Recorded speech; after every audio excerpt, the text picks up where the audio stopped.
The selfish deed is not freedom. Hello, everyone. Welcome to our stream. We're going to be making PlayStation All-Stars Battle Royale rosters. And I'm just going to get everyone right into this. Undeafen. Hello, everyone. Hello. Stream seems a bit quiet. Oh, no. Sorry. Excuse me. Just turn things up a I'm little. just going to move my microphone a smidgen. little closer to me. Hello, everyone. Hello. Are you ready for, I guess, the jump stream based on what I just is talking about? I'm telling you, man, the children yearn for Jump Force, the greatest fighting game ever made. Let me make sure the chat works.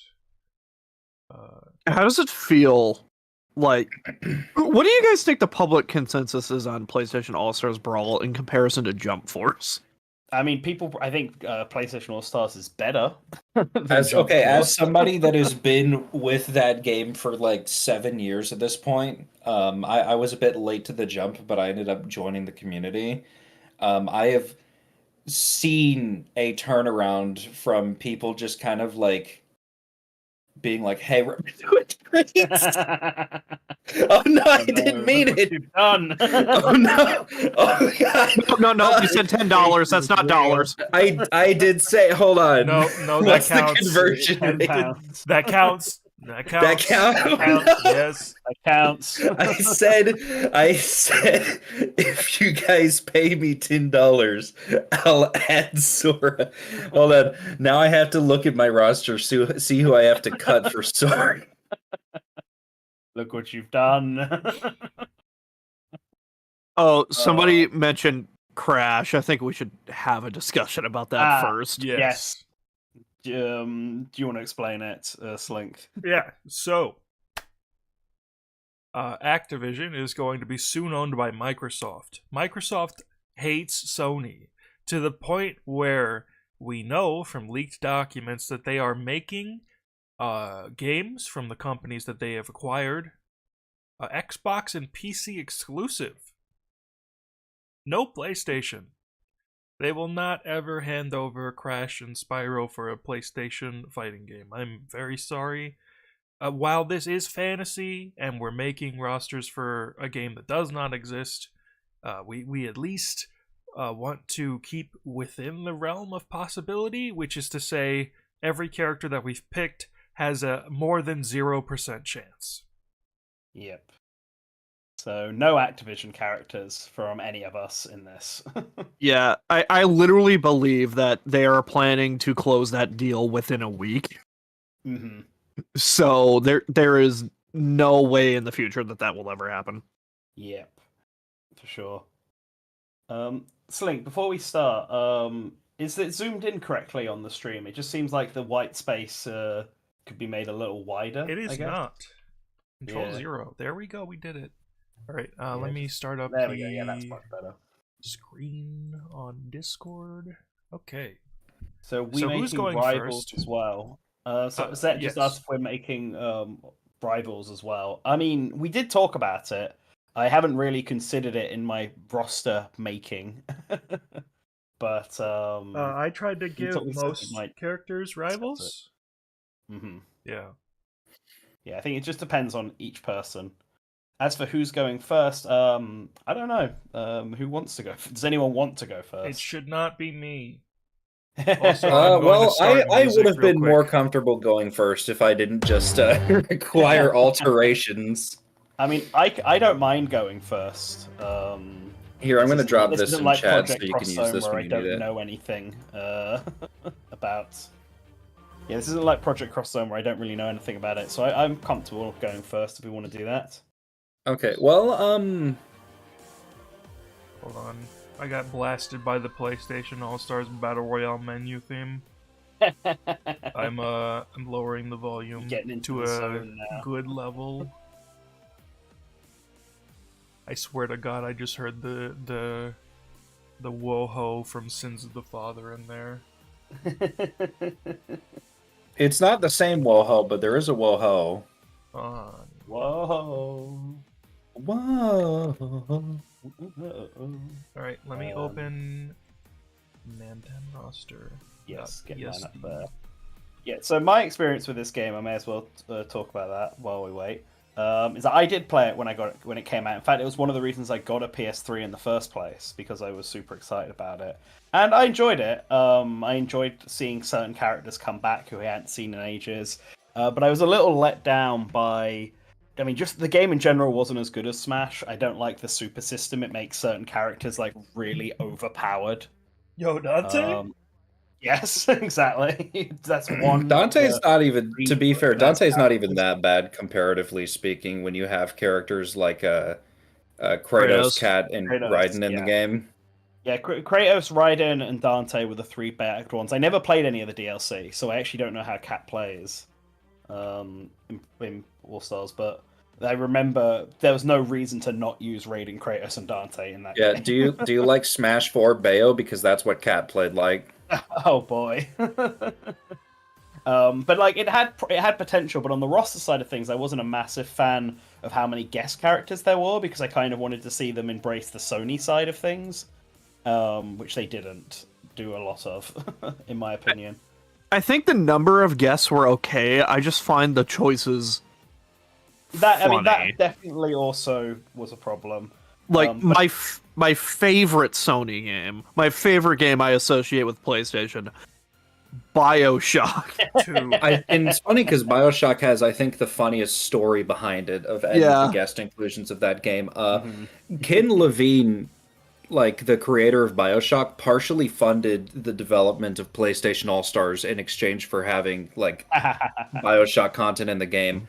Big Daddy was chosen because he was like he was a big-bodied character and he was more interesting and iconic at the time. But all the other BioShock content in the game is it's promotion for Infinite, which wasn't out yet at the time that the game came out. Yeah, because the BioShock stage is fused with Uncharted. It's the plane and.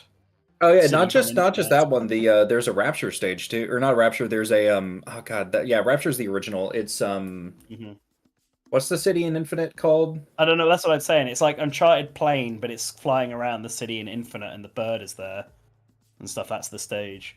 Columbia, anyway, it's Columbia. Yeah, Columbia. Have you got my roster up? Yeah, I have the folder. First things first, though. We also set a limit for how many guest characters we can have, which is maximum 12. Not all of us used all 12 slots, but there are no more than 12 guests per roster. I didn't use all 12. Like I said, I wanted to trying to get the Sony stuff. We also talked about DLC. So we had 6 of our... we've all got 36 characters in the roster, and 6 of those are technically DLC. Although, whether they've influenced where we've placed them in the roster, they haven't for me, for example. I was placing it more on... I think it's just me. Yeah, okay. Slink is the only person that didn't make the roster under the pretense that the character select screen would get revamped once DLC had concluded, like a traditional fighter like Street Fighter. I'm gonna be honest about something. I designed my roster forgetting that we were doing DLC, so I've retroactively made characters DLC. But here we go. We can start with number 1 because I think number 1's going to be the same for all of us, to be honest. Okay, where do you want me to put him? That's right, put him, Big Daddy. I've done them in top left going along, and then next row down and stuff like that. That's how me too. Numbers. So it's easier for you. Yeah, Kratos. He's the Slink. It's slightly cut off on the stream. If you take a look, it's doing that thing it did last time we did this. But yeah, Kratos is the first one. He's basically at this point Sony's mascot, right? Like he's the Master Chief, the Mario for Sony. So of course he's going to be here, and he's going to be the first guy on the roster. It just makes sense, and I've updated it to Daddy Kratos. Now it's zoomed out, Slink again. Okay. As long as you know. So now it's so now I update him to Daddy Kratos because obviously Dad of War, that series is the main one, the new version of the character. Although I imagine he'd play very similar to how he did in PlayStation All Stars 1, but with his axe now as well. Just as part of the moveset. Yeah, he can. He has the Blades of Chaos still. Yeah. So, all right, next character. So I wanted for this my next character, I wanted a second God of War rep because it made sense, I think, to have another God of War character. And in Ragnarok, they sort of set Thor up to be Kratos' rival, buddy, frenemy kind of thing. Like you fight him throughout. It was a big part of the promotional stuff. So I figured having him here, rather than say having the boy, whatever his name is, Atreus. Atreus, yeah, I decided that Thor might make a better character. I mean that. Beating also... up a realistic child, I'm not sure how well that would go over. Yeah, I mean, we can talk about that a bit later. Like older than some of the characters in Smash. Yeah. Yeah, but those characters are cartoons, except for Link. Young Link is still kind of realistic. Yeah. Well, we can discuss that bridge later on with another character I've added onto it, but back to this roster. But for now, Thor is here from Ragnarok. Also, having a Ragnarok specific character be in the latest game, I thought was a smart choice. All right, number 3 is this one's another new PlayStation character, and a big one for the company right now. Of course, it's Aloy. They say her name. Horizon is like one of Sony's other big IP that they keep throwing out there. She feels like a very obvious choice for the character for this game. So yeah, Aloy is here. There's a lot she can do with all of the robot stuff, and just that general. That game is an action game, isn't it? An action adventure sort of game. So there's a lot to pull from for a moveset. So number 4. This one's another returning character and another sort of PlayStation icon, I would argue. Sackboy. They haven't made any new Little Big Planet games since Big Adventure. Big Adventure, but I still think people really like the character. I think there's still like an argument for him to stay around and stuff. He's a veteran from the first game. Yeah, we keep Sackboy around in this house. Okay, and number 5, this one's more of a classic Sony character, but got a game remade between now and the last PlayStation All-Stars. It's Parappa. People like Parappa. He has one of the more unique movesets, I think, in PlayStation All-Stars, from what I remember. I just think there's no reason to cut him, so he gets to stick around. And then my 6th choice might be a controversial one, whether or not it's another returning character. I kept Fat Princess here. Like, I don't know what. Unfortunate. I don't know what the perspective of it is of Fat Princess in the popular, like, in the general Sony fandom. But for me, in terms of PlayStation All Stars, I kind of view her as like the Jigglypuff of the series, like a character that probably isn't relevant anymore, but everyone always thinks of when they think of the game. To the point where it would feel sort of weird cutting her. She was one of the last ones I added to the roster, so she's very Jigglypuff-like, I guess, in that way. But I don't know, I just feel like, you think of PlayStation All-Stars, you think of Fat Princess, she was one of the first characters shown off. There's no other character like her, so yeah, we keep Fat Princess around here as well. I wanted to keep Fat Princess, but I made it... I didn't have the ability to. The reason why I wanted to keep her is because although she is irrelevant and not very popular, in public consciousness, she is very associated with this game. So she's kind of like in the same position as like Captain Falcon or like Powdered Toast Man, where it's like they don't. Yeah, no, I absolutely agree. I just didn't include her on mine because I personally hate her. Sorry, guys. Yeah, like she doesn't matter, but like, and in terms of like an actual choice. She is actually, like, probably one of the more important ones to PlayStation All-Stars identity. Yeah, so I decided to keep her around on mine, although only one from the Fat Princess series. There's not going to be another Fat Princess character, I'm afraid. How could you? Alright, on to number 7. And this one's another iconic PlayStation character. This one is Ratchet and Clank. Of course, they're also going to stick around. They're another one of Sony's big ones. Is the new Ratchet and Clank game a PS5 exclusive? I have trouble knowing which games are PS5 exclusives. Yeah, so like I mean, that's a big thing to say, right? It's one of the few reasons to buy a PS5 is for the Ratchet and Clank. Oh, game. is it on PC now too already? Yeah, I thought it was on Oh, PC. Okay, well, it was one of the reasons to buy a PS5. So, of course, Ratchet and Clank are going to stick around. It is a and PS5 with- console exclusive, at least. Yes. And then on number 8, we have another Ratchet and Clank character. And technically, the first DLC character that I've added. The GOAT. Game. It's Quark. I did think about adding in the new girl from Ratchet and Clank. That was in the new one because she's obviously really popular. I can't remember what her she's name not is. Captain Rivet. Quark. I mean, she's not. Yeah, Rivet. She's not Captain Quark for sure. But I don't know enough about it. But just from the way she looks, and I know you swap between her and Ratchet. I feel like it would be like almost like Echo Fightery if we were doing that. Yeah, it depends on what there. you give Ratchet. It's basically an Octolink situation where both of them technically have access to the same Kits. weapons and have the same body shape, but there are so many weapons in that franchise that you could give like a completely unique set of moves to both characters without anybody batting an eye, depending on what you did. Right, fair enough. I wondered if that was the case, but I felt for like variety's sake, having Quark here, and I know he's like a somewhat goodie now, I think, in the series, but he was like an antagonist at the start. So I mean, it's good to sort of. have There's him been as like villain. 16 games. He was only a villain in like 1.5 of them. But he was like a villain in like the first one and the movie reboot and stuff like that. Yeah, the reboot's actually really funny because do you know how they explained that like no longer being canon when they decided not to go with that continuity? No. The whole like the reboot and the reason that there's so much in it that's just wrong compared to the canon of the first game is it's Quark retelling the story to somebody in his prison cell.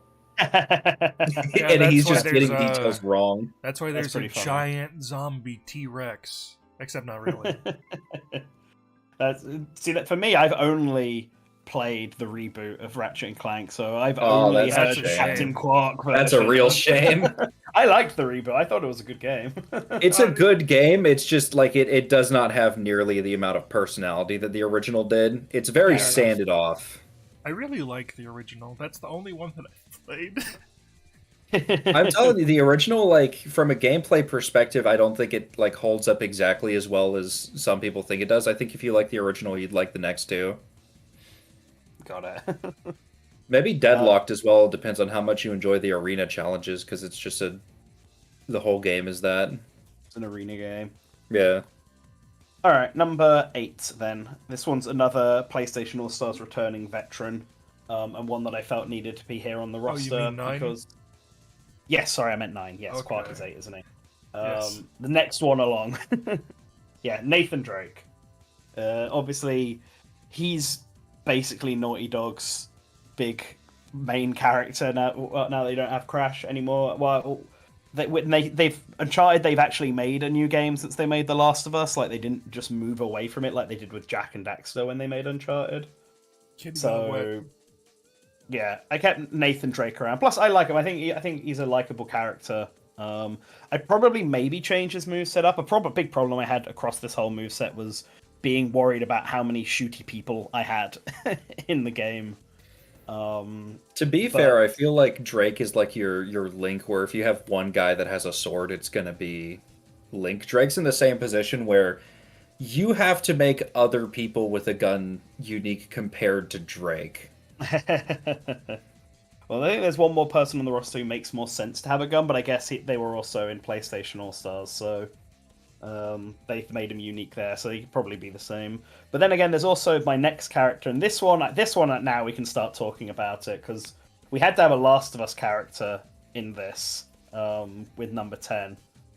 And I didn't want to put Joel in, because I thought it would be boring. Link, have you put in the character? Oh, I love beating up realistic children. Yeah.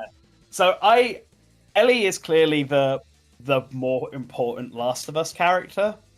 And I think she'd be more interesting than Joel. I feel like Joel would clash a bit too much with Drake in what they can do. And I don't think he's visually very interesting, I'm going to be honest. Whereas Ellie at least stands out a bit more, and she's clearly more important being in both games, being player. Well, I mean, Joel's also in both games, but Ellie's clearly a bigger part of part 2. But I went with her part 1 design because I thought it'd be more unique in the game. Like, should be smaller than other characters, and I think her design in the first game is better than her design in the second game. So I decided to go with Ellie because we kind of have to have a Last of Us character here because that is Sony's goose right now. So yeah, I kept Ellie around. And as for beating up children, well, I guess we will. I don't know. It's kind of based. But I saw someone saying they're worried about Jack chat. You shouldn't be worried about Jack because number 11 we're rounding off the Naughty Dog. There he is. Condaxter. Well, there they are. There's two of them. Two of them, yes. Play exactly like they do in first PlayStation All-Stars. I see no reason to remove them. People like them. They stand out. They're pretty unique. So yeah, gonna keep them there. And then for the next one along, we have another. This is our first guest character, but it's like a really obvious one. I think it's one you kind of have to have in a current PlayStation All-Stars, just given that this is also one of Sony's big games. So Sling, if you put number 16 in. Yo. Number 12 in even. I'm getting way too far ahead. You may know me as Spider-Man. Yo. You may also know me as that homeless heroin addict I need to go now by. For you, Rocket, anything. That's not even the right guy. That's the joke! So Spider-Man. Yeah. He's obviously a fourth party character. Like beyond the guest, but don't even humor that as a real statement. He is a third-party character. The reason is, even though this is a version of Spider-Man from Sony-made video game, he's fucking Spider-Man. Well, I think because Sony has the video game rights to Spider-Man, and I'm assuming they own all of the video game version of Spider-Man. No, they don't. They do not. Oh, they don't own this. They don't. They don't own. No. What do they? Just the movie rights. Just the movie rights. Well, they have that. They must have the game and some license. merchandising. If you count like maybe tangentially through merchandising, but no, like remember Spider-Man was in like Ultimate Alliance 3, which was a Nintendo game. If you want to know why Spider-Man is only in the PlayStation version of the Avengers game, it is because Sony probably funded it and told them they can only use Spider-Man on PlayStation. Yeah. Sony is deliberately trying to make people think that they own Spider-Man's game rights. Fair enough. Well, it's working because I put Spider-Man here. Absolutely, it is. It is working. You have to do it. It's just this version of Spider-Man though. There's no other Spider-Man characters here. But it's such a big thing, and well, we're having guest characters, so here he is. Okay, next one along, number 13, is another veteran. I kept Cole from Infamous. Infamous isn't really around. Like, actually, you can put in the next one along as well. Put in number 14 as well, because he's also from Infamous. I decided I don't like the idea of good Cole and evil Cole in PlayStation All-Stars. I know why he's there. I just don't like it. But with more Infamous games out there, I figured that we could probably split this up and make it a bit more interesting. And so I decided to go with the other protagonist. Thing of Infamous 2, right? Is Delson? No, Infamous Second Son. That's the third one, right? That's the third one. Just to be confusing, I guess. Well, no, because it was Infamous. Infamous 1 and 2 were about Cole, and then Second Son is in reference to like Delson being the new protagonist. The new protagonist. Counter offer. Let's cut Cole and replace him with evil Cole. No. Well, I haven't played Second Son. But just sort of reading up on both characters' situations. No, you should. It's really fun. It's really fun. I figured that Cole as using the sort of more good-sided stuff, and Delson using the more evil-sided stuff would work here. No. Trust me, you don't want to do that. You really don't want to do that. Really? Yeah, not only is the stuff that he gets from the evil side kind of like boring compared to the stuff that he just gets playing through the game normally. Renegade Delsin is an afterthought. That game's like evil side is actually considered to be maybe one of the worst stories that Sony's ever Oh, put out in a really? video game. Yeah, because it's extremely obvious they made that game with like the good karma ending first, and then had to just make up deviations from that story for the evil karma, and it is like it is complete character assassination on Delsin's Right. part. It's really bad. Well, we can swap him around then, because I wouldn't Yeah. call him Evil Cole. I'd call him just Cole. So, Well, to be we fair, can I change actually Cole think as that more on the like evil side. I'll talk about this a little bit more in my roster, but I think that you actually don't need to do the karma stuff with Delsin at all because Delsin's whole thing is that he like his powers that he can steal powers from other people. Oh, neat. Yeah, so he actually has like 4 separate elements that he swaps between over the course of the game that I think would make like I think that would fill out his moveset without having to worry about giving him morality based attacks specifically. So he's like Kirby. Got it. Hope he gets a new hat with each ability.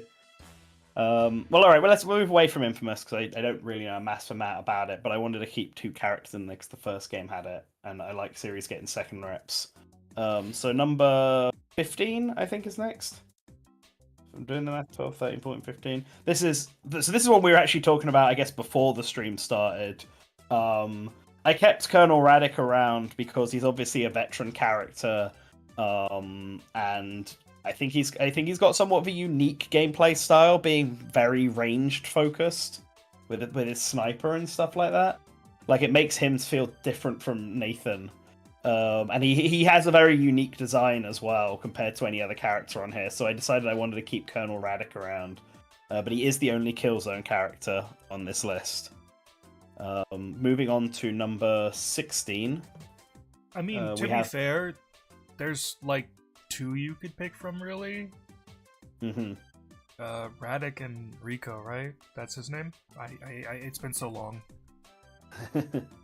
Well, 16 is Cat, who's also like a very unique character, was in the first one as DLC. Gravity Rush is super popular, even if it's basically not getting games anymore, because Japan Studio isn't around anymore. But like people like Cat. I see no reason to cut her. Yeah, it's very funny. When Cat was added, she was decried as being a promo shill pick, but she's become beloved since then. So one of the picks from PlayStation All Stars that has probably aged the best. They should make more Gravity Rush games. But they're not, and so I had to put in a different character coming up, and I went for Dartfeld. I know Dart was planned potentially for the first PlayStation, or like he has a model there, and I picked him partly because of that, but also partly because some kind of anime RPG character from Sony on this roster. Like I thought it would stand out from a lot of the bigger Western characters that are here, and it was really between this and Wild Arms, so I decided to go for Dart because they'd already considered him once, and so I figured it would fit. There's stuff to work from here. So yeah, there's Dart. I've kept him in, or not kept him. I've added him in finally, I should say. But we do have another JRPG character. It's another DLC. It's a DLC character as well. I have Cloud, remake Cloud specifically because of that also being a big Sony push at the moment. We're sort of going beyond other than the Microsoft thing. I'm assuming with this game, negotiations are fair go for any other property. Because I know that was a big problem with the first game because the studio was pretty much unknown, and so we're limited in their influence. We're ignoring that for this. Cloud is here. I did debate whether or not to put someone else simply because of the fact that Cloud is in Smash as well, but I decided that would be silly, especially because Smash also has Sephiroth anyway, so who else do you pick from Final Fantasy VII? I think you would Final Fantasy VII, not like Final Fantasy 16, because that's much. 7 is like heavily associated with Sony. I was actually for a long time on my roster. In fact, like before I made my roster, I made a big spreadsheet with like 200 plus characters that I was like considering, and I ranked them all by like what I called like priority order. Clive was actually a high priority character for me. For a long time, I thought I was going to have 2 Final Fantasy characters, and the second one would be Clive. But then as I started adding things, I was like, shit, I don't have room for Clive on here. Yeah. If I want to do, like, realistically, I think that they probably would have both Cloud and Clive, and one of them would be DLC. But, like, See, if I did that, I wouldn't have room for the stuff that I wanted to add, you know what I mean? Yeah. See, I think Square would be up for doing multiple DLC characters. I think they both have to be DLC, though, just based on how Square Enix is on with Smash Brothers. I mean, sort of, but I feel like it's weird to say. I feel like Sony Interactive Entertainment on the Japan side probably actually has like more sway with Square Enix. I feel like they might actually be able to get Cloud just because Square and Sony are in bed, so easily with the Final Fantasy VII Remake trilogy, all being launch exclusives for PlayStation. Mm-hmm. They've basically got like the entire Final Fantasy mainline series marked down as a like timed Sony exclusive at the moment, which is a big deal because it hasn't been that way in a long time. Mm-hmm. Yeah, fair enough. Well, I've only got Cloud on there anyway. Yeah. Something I would like to know, just because you brought it up, it really is a shame that, like, out of all of the third-party IPs, the 3 probably most important and needed for a roster like this are 3 that are already represented in Smash, so it's just a repeat. Yeah, Final Fantasy VII, Metal Gear, and Tekken. Yep. Yeah. And 2 of them, if you're picking characters, you're picking the same ones. Well, we'll see if I've gone that route as we go further down. Next up, then, on the roster here. Yo, I can't wait to see Spin-Off Raiden. It's Spike, because of course it's Spike. Ape Escape's like the best game Sony's ever made, so of course I'm going to have Spike here. And he's also a veteran character. I went for a slightly different design for him because I kind of think the one that they use in the first place in All Stars is a bit ugly looking. I think it could be slightly tweaked, but I think the moveset is fine. So the moveset can stay. Spike here because he's great, and then one more character as well. Just for fun, I wanted more villains, and I think Spectre's a fun villain to have, and it actually gets the monkeys involved. It gets the apes involved from Ape Escape here into the game somehow. I wanted Spectre. Originally, I put Spectre in before Quark, and he was going to be like the more light-hearted King DDD-esque villain of the game. Obviously, then I added Quark later in, but I still kept Spectre around because it's my roster. I can do that. So yeah, 2 Ape Escape characters. You love to see it. Next up, we have another returning character from PlayStation All Stars, another Sony classic. It's Daniel. He's basically like the Link of the game, with his various different weapons and stuff. I like him in PlayStation All Stars. I think he's one of those classic Sony properties that people really enjoy, and his game also got remade in the time between PlayStation All Stars 1 and now, so there's very little reason to cut him, in my opinion. And another one who's highly relevant right now, despite not receiving a game, but a TV series, is the next character along. It's Sweet Tooth. We just had the Twisted Metal TV series, which did really well. Or at least was received really well. I don't know how well it did view-wise. And yeah, Sweet Tooth just also makes sense to keep around from the first game. So I have. So next up is a new character from a big Sony done property. I went for the Hunter from Bloodborne. I wanted one of the Souls characters in here because Sony's had quite a strong connection with From Software in that series, and it was really going to be between Demon Souls and Bloodborne, and I think of those two, Bloodborne is the one that everyone loves the most. And so I thought, well, the Hunter would have a pretty fun moveset. I think it's because it's a lot more action focused as Bloodborne than I think the more defensive Demon Souls. It also sort of works better in this sort of fighting game. So I kept the Hunter here. I brought the Hunter in, I should say. as a character. Speaking of action characters, next up on the roster is another guest character. It's Donte, and with his good design this time around. Devil May Cry 5 being the latest installment, this is the version of the character that I would say that they would go for. And they'd keep Donte away from this game entirely. Devil May Cry is obviously another big one associated with Sony, so it makes a lot of sense to have it here. Gives Capcom a rep as well. So yeah, Donte, he's going to be on this roster.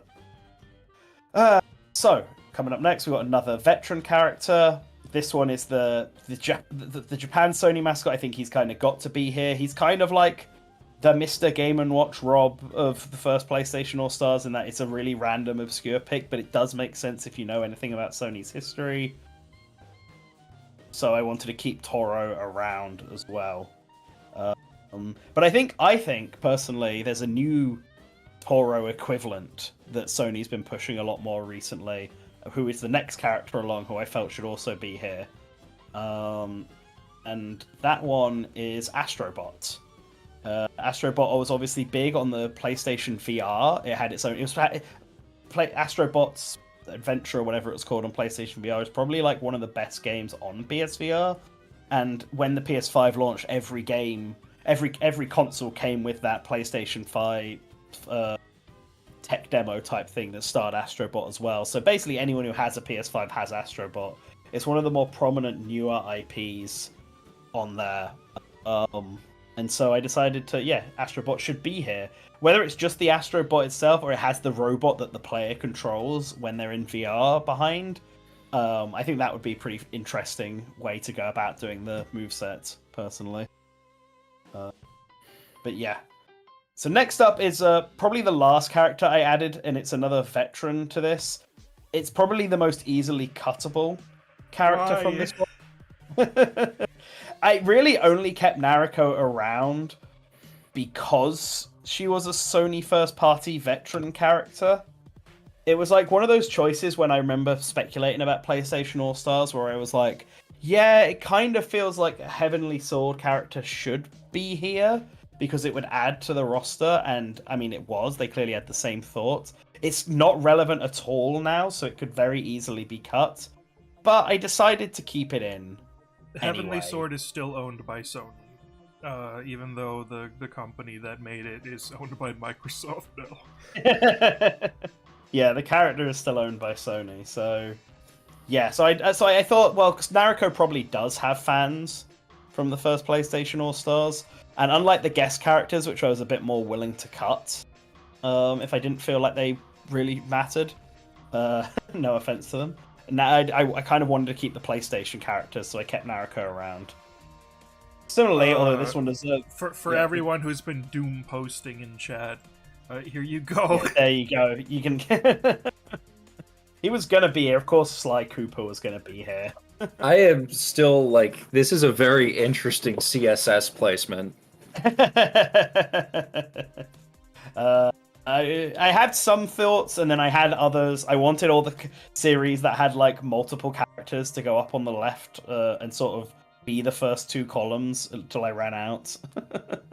And then sort of had associate characters around, and then the guest characters kind of cover the border, except that they don't fully cover the border because I didn't have enough of them. It was a... there is logic behind the madness that you're seeing on screen. But yeah, of course, Sly Cooper was going to stick around. He doesn't have any new characters from the Sly Cooper games, but he would be here, so that just makes sense. And the next character up is Jin Sakai, who's from Ghost of Tsushima, which is obviously another big modern Sony game that I felt sort of made sense. I thought he would be pretty cool as having a samurai type character on the roster, a very sword-heavy only character. So yeah, I thought, Ghost of Tsushima makes sense. A Ghost of Tsushima stage would be really cool in this game because that game's really beautiful. So, yep, I brought Jin in as well. So next up, we have another guest character, and it's Alucard. Castlevania Symphony of the Night is basically a Sony game. Even the re-release of the game can only be on Sony platforms because of it's running on a PSP emulator. It runs on a PSP emulator. Like people like Alucard, and obviously it made more sense to go for a Belmont on the Nintendo side of things. But I think if you're gonna do it, Castlevania in PlayStation, Alucard is the one you go for.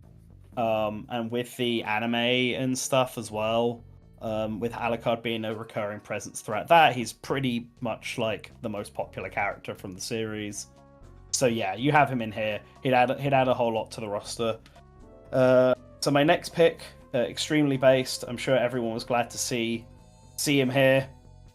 We have Knack, the star of the PlayStation. Oh, Nantan, you made me such a happy boy today. We got a full Knack sweep, baby! I want you to know, I was not going to have Knack, and then I was told specifically, we are all being forced to have Knack because like the other two were going to do it. They assumed you were going to do it. So now all four of us have Knack. I wanted to see if we could have a full Knack sweep, and we did it. Knack is back, baby! He's back. Knack was one of the last characters I added to this. I was going through a list of PlayStation properties, trying to think what I could add that was recent, and then I spotted Knack, and I was like, oh, of course I have to put Knack in here. Yeah, Knack is also just a good choice here, because people want to shit on that IP as much as they want, but do me a favor and look at your top half of the roster, like everybody above Knack. Yeah. It is impossible to find a fucking big body character. To be fair, Nanjin has 3 of them so far, 4 if you count Tooth. I got Thor and Quark, thank you. Yeah, it's just really hard to find like a lot of big characters, and Knack is probably the one that is like the most just a big fucker you can get.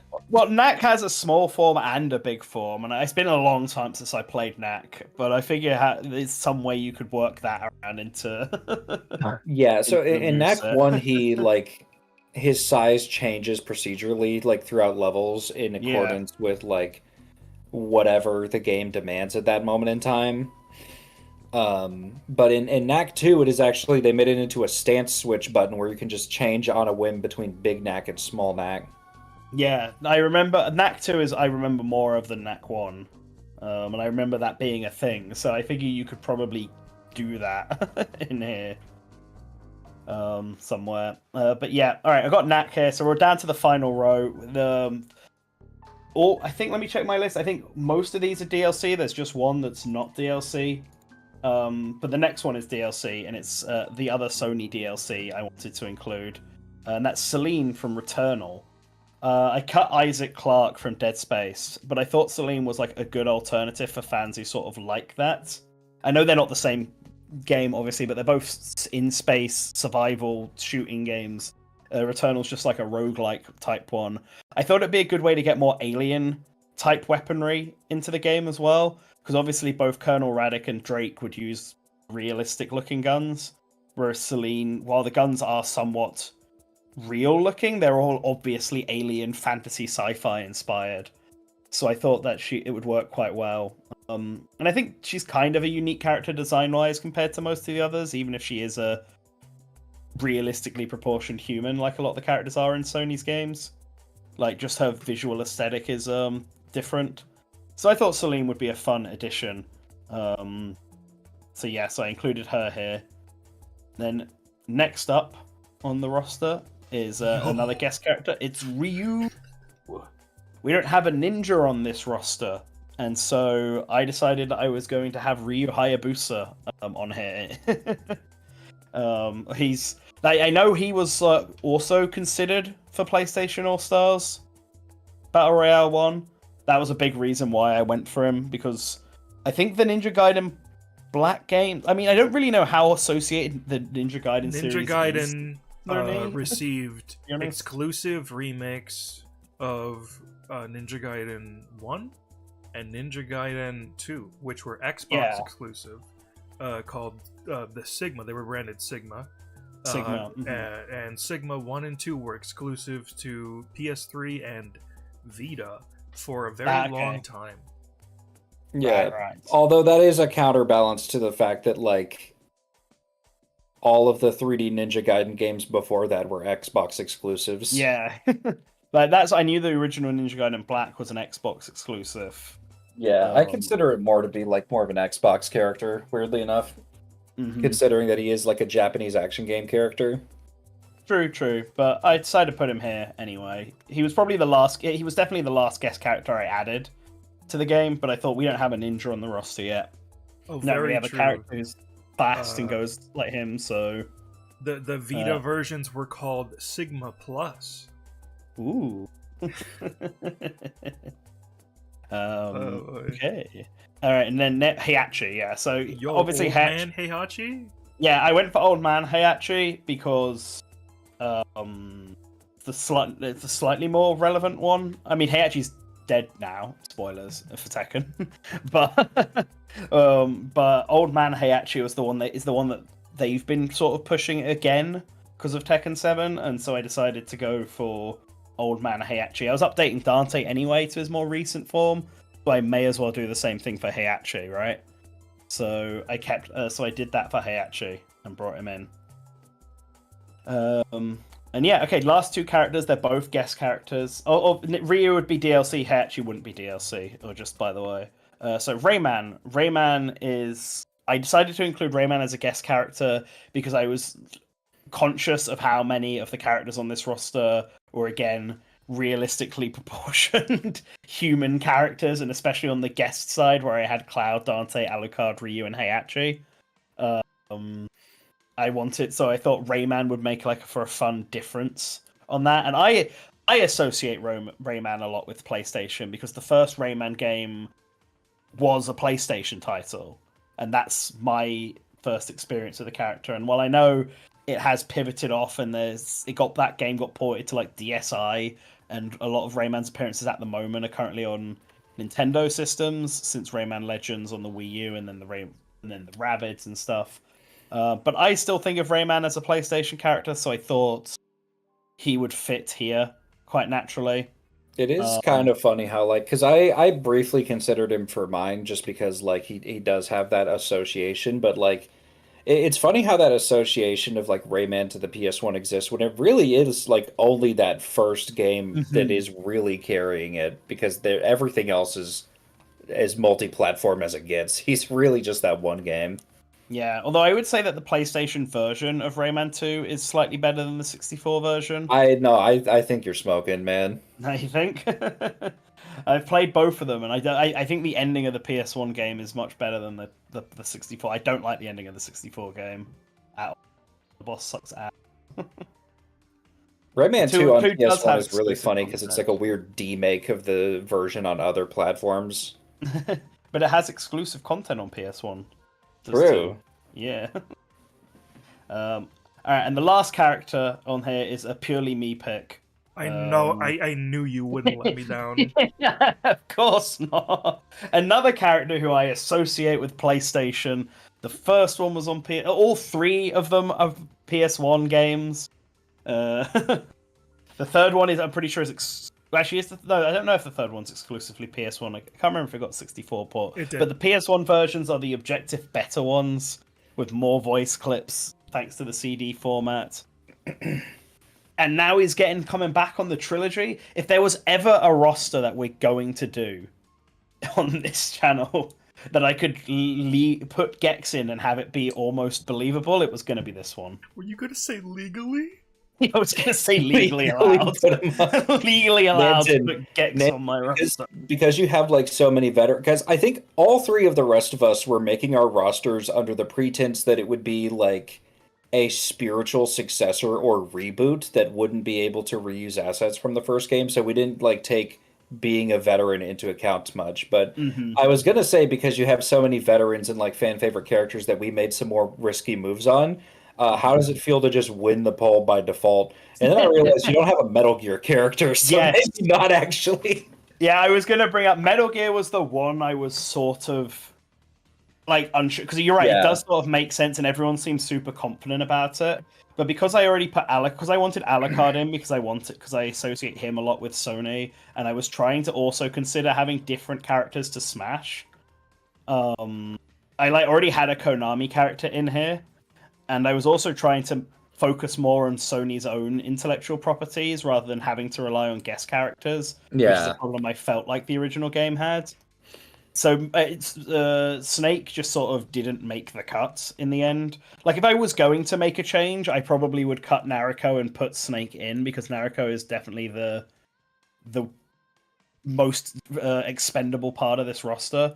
If not Nariko, then maybe Ryu, just because he's only sort of vaguely Sony related. But I decided to just stick with it and not have any Metal Gear stuff be here. Very bold decision. Hold on, let me. Yeah, I guess Smash doesn't have Big Boss. You're right. Very true. Creeks, would you be ready to go second? Yeah, I can go second. I figured out what I'm doing with. So for everybody in the chat that wasn't here when the stream started, I jokingly said in the chat, "Pay me $10 and I will put Sora on the roster." Somebody dropped $10 in the chat, so I had to put Sora on the roster somewhere. And I also see, before we start, I see people in the chat that weren't here when the stream started, asking where Crash Bandicoot is. Slink, could you do us a favor and repeat the explanation? Yes. Okay, so Activision is going to be soon owned by Microsoft. Microsoft, through leaks, we've seen that they are, and even through their actions, like in reality, look at Starfield, we've seen that they are making the games from the companies that they have purchased Xbox and PC exclusive. No PlayStation. So we are not going to include any Activision characters, no Crash, no Spyro, no Tony Hawk, because while our rosters are fantasy, we do want every character that we pick to have a more than 0% chance of getting on. Yeah, so we knew that if somebody just kind of like broke away from that and just included Crash and Spyro anyways, they would immediately just win the poll that we like, because we do polls for these on Twitter after we're done. Don't forget to check the Twitter stream. Well, not the Twitter stream, but like check your Twitter stream, I guess, for a tweet from us after this ends that'll have all 4 of our rosters, and there will be a poll that you can vote on for which roster you think is the best. We didn't want somebody to just immediately win because they have Crash Bandicoot on it. So that was another sort of reason to exclude them. All right, so Creeks, you're up then. Yo, we're gaming. Game. I'm gonna have to I'm gonna have to look at my icons, see what I got, because I forgot actually what order I put characters on the roster. Did chat hear my explanation, or was I muted that whole time? I want to know.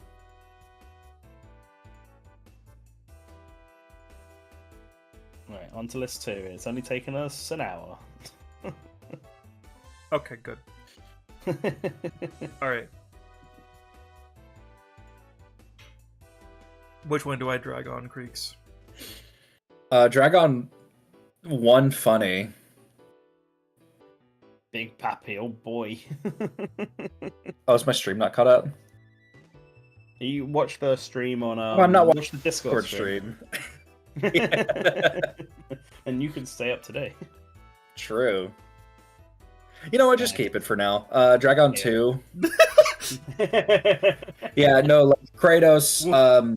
I feel like there's no explanation that is really necessary there. Yeah. Big fella. So, something that Nanton did not talk about is in God of War Ragnarok, Kratos and Atreus are separate for the majority of that game. And Atreus has entire long, like hours-long stretches of time where he is a playable character that can engage in fights directly and has his own moveset, being able to swing his bow around, attack people with a dagger. He can transform into animals.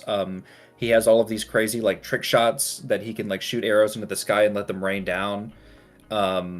He is actually kind of like transformed in the 3 years between like when he was a kid in the first game to when he's a teenager in the second game into a full-on combatant that I feel like has now enough move set potential to carry his own like weight as a playable character.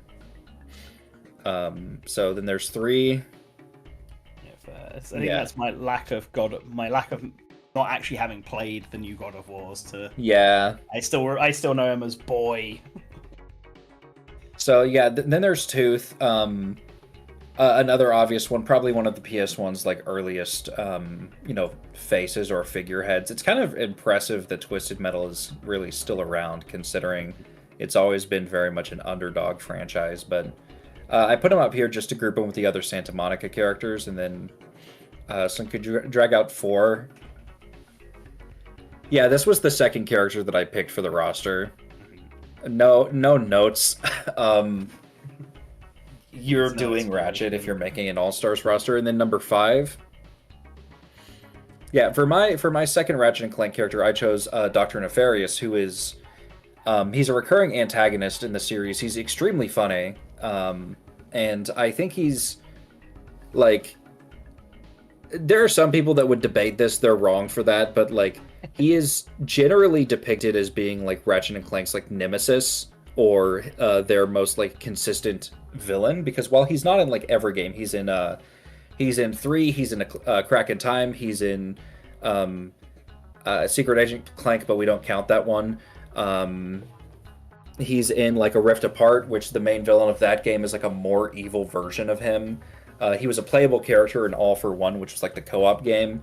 He's kind of just become like one of those staple recurring characters for the franchise, and he's got a really fun, he's like tall, lanky, body shape, and a bunch of really crazy weaponry that he can sort of whip out to use for a moveset. I think it would be a fun, like, he kind of fights like a warlock, but in a technomancer kind of way, know what I mean? Yeah. And then number 6, again, like, thankfully, since we went over Nantens, we don't have to talk as much about a lot of the obvious ones. Aloy's here. She's one of the biggest, like, new faces for PlayStation. One of the biggest, like, I think new characters that they've introduced since the PlayStation 3 generation in general. She's like one of the more memorable characters from the Sony lineup. True. She is in Genshin Impact from the Game Awards. That's true, she is. Then we can just probably drag out like 7 and 8 both at the same time. Yeah, I don't think anybody's gonna like have anything to say about Jack and Drake. I feel like they're both like necessary inclusions. Although one thing is like with Jack, I feel like they took kind of a weird angle with his moveset. I feel like because in the original Jack games, he has a lot of he's very physically oriented. And he has these things in Jack 2 and 3 called Wastelander moves, which are like moves that are coded into the game that you can do by like doing a physical attack and then doing a gun right after. So you can like dash into somebody and then blast them away with the shotgun for like less in lag on it, or you can spin and then as you're spinning you just shoot a bunch of like sniper bullets everywhere with the blaster. And instead of doing that, they leaned a lot more into his upgrades from Jack 3, which are a really cool thing to source the moveset from, because it gives him so much variety and a lot of really crazy stuff to work with. But I feel like some things like the gravity field or the way that they handled the turret just kind of don't work in a fighting game. And if they made him more of like a mixed physical gun like Rekka character, I feel like that would have worked a little bit better. But then there's number 9. So Nanton, you talked about how like Joel would have been boring. I agree. I think Ellie would have also been boring, partially because I already have a teenager with a bow on the roster. Fair. See, I think I know who you put on that roster, and I had to pick between them and Ellie, and I ended up going for just Ellie.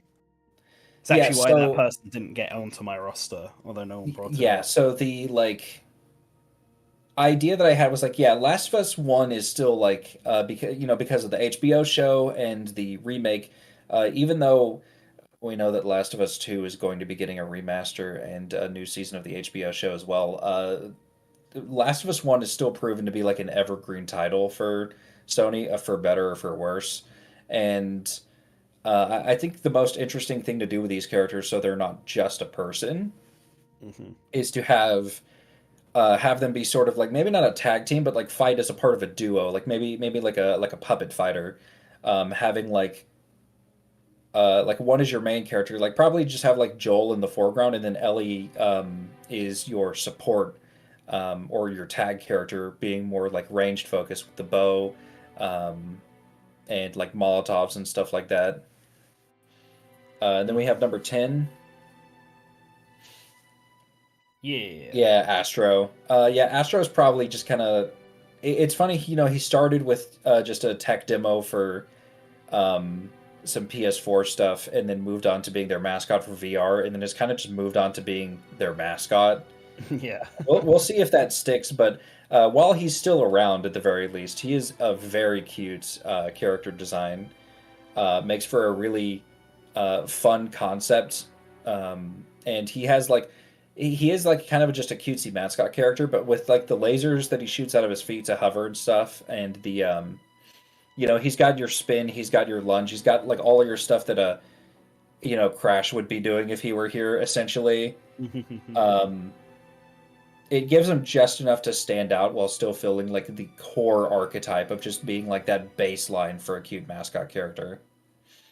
And then 11 and 12 we can probably just slap on without having to talk that much about. More veterans, yeah. Parappa, Sackboy. Yeah, Parappa and Sackboy, like, again, no notes. Parappa being like, there are people that like kept joking or kept like saying stuff to me, like whenever I would say, yeah, I've got some funny stuff on my roster, they would say, if you cut Parappa, I'm like, have you met me? Did I start talking to you or something? I own the Parappa beanie. I don't know what people are smoking that they thought I was going to cut Parappa, but yeah, no, he's here. Sackboy's here. Just getting some of the Scrimblow Bimblows out of the way at the moment. It makes for a fun counterbalance with having Drake and Joel and Ellie on the row. Yeah, that's why I put them on the top row with Kratos and stuff. We also have number 13, and you can kind of see. I have been sort of ordering the characters with characters from the same publisher. So number 14 is also Cole McGrath from Death Battle. Don't watch that episode, by the way. It's not good. So for number 15, I actually thought I was going to be special with this one, but I didn't realize how many first-party characters like Nan was going to have. Because Atreus and Dr. Nefarious are like, yeah, those are probably the most obvious picks for a second character for the two franchises that are the most likely to have a second character. With number 15, I thought that I was being different because realistically, Infamous is a very dormant franchise, and Delson's only real reason to be here with a roster space of 36 characters is because I really like him, and I think he's really cool. My idea was that you put more of the morality stuff into Cole. Why does he look like that? Well, Sauce, the render that I've always been using for these rosters, it turns out is fan-made. Versus Battle Wiki lied to me. So I had to make a new one out of an in-game screenshot like 2 days ago. But yeah, I just made mine out of a render I found online, like an official one.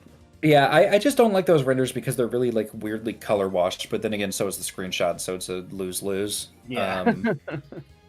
But the idea would be that like, hey, maybe Cole plays more into the morality stuff. Like you can give him. It would be really funny if Cole had like a morality meter that would determine whether his like circle attacks are ice or fire based on if he's good or evil. Cole. It would make no sense whatsoever, but it'd be really funny.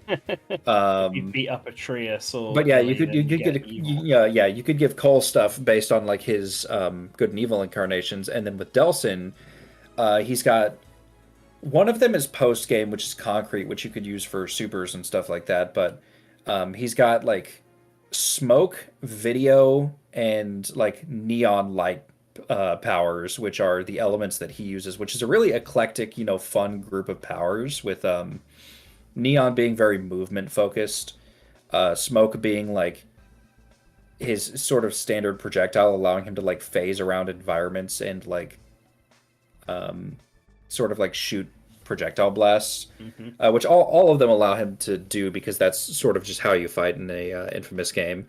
And video is really fun and really weird because it allows you to like it allows him to basically create these weird holograms of things like swords and like wings that allow him to like interact with the environment. Really cool stuff that you can do with Delson. Slapping those onto like maybe having each button sort of adhere to not adhere to, but like each button is relative to a different power that he has. So his square moves are all smoke, etc., etc. Yeah. I think it'd be a lot of fun. And then you have Jin on number 16. I'm getting a little bit ahead of myself here.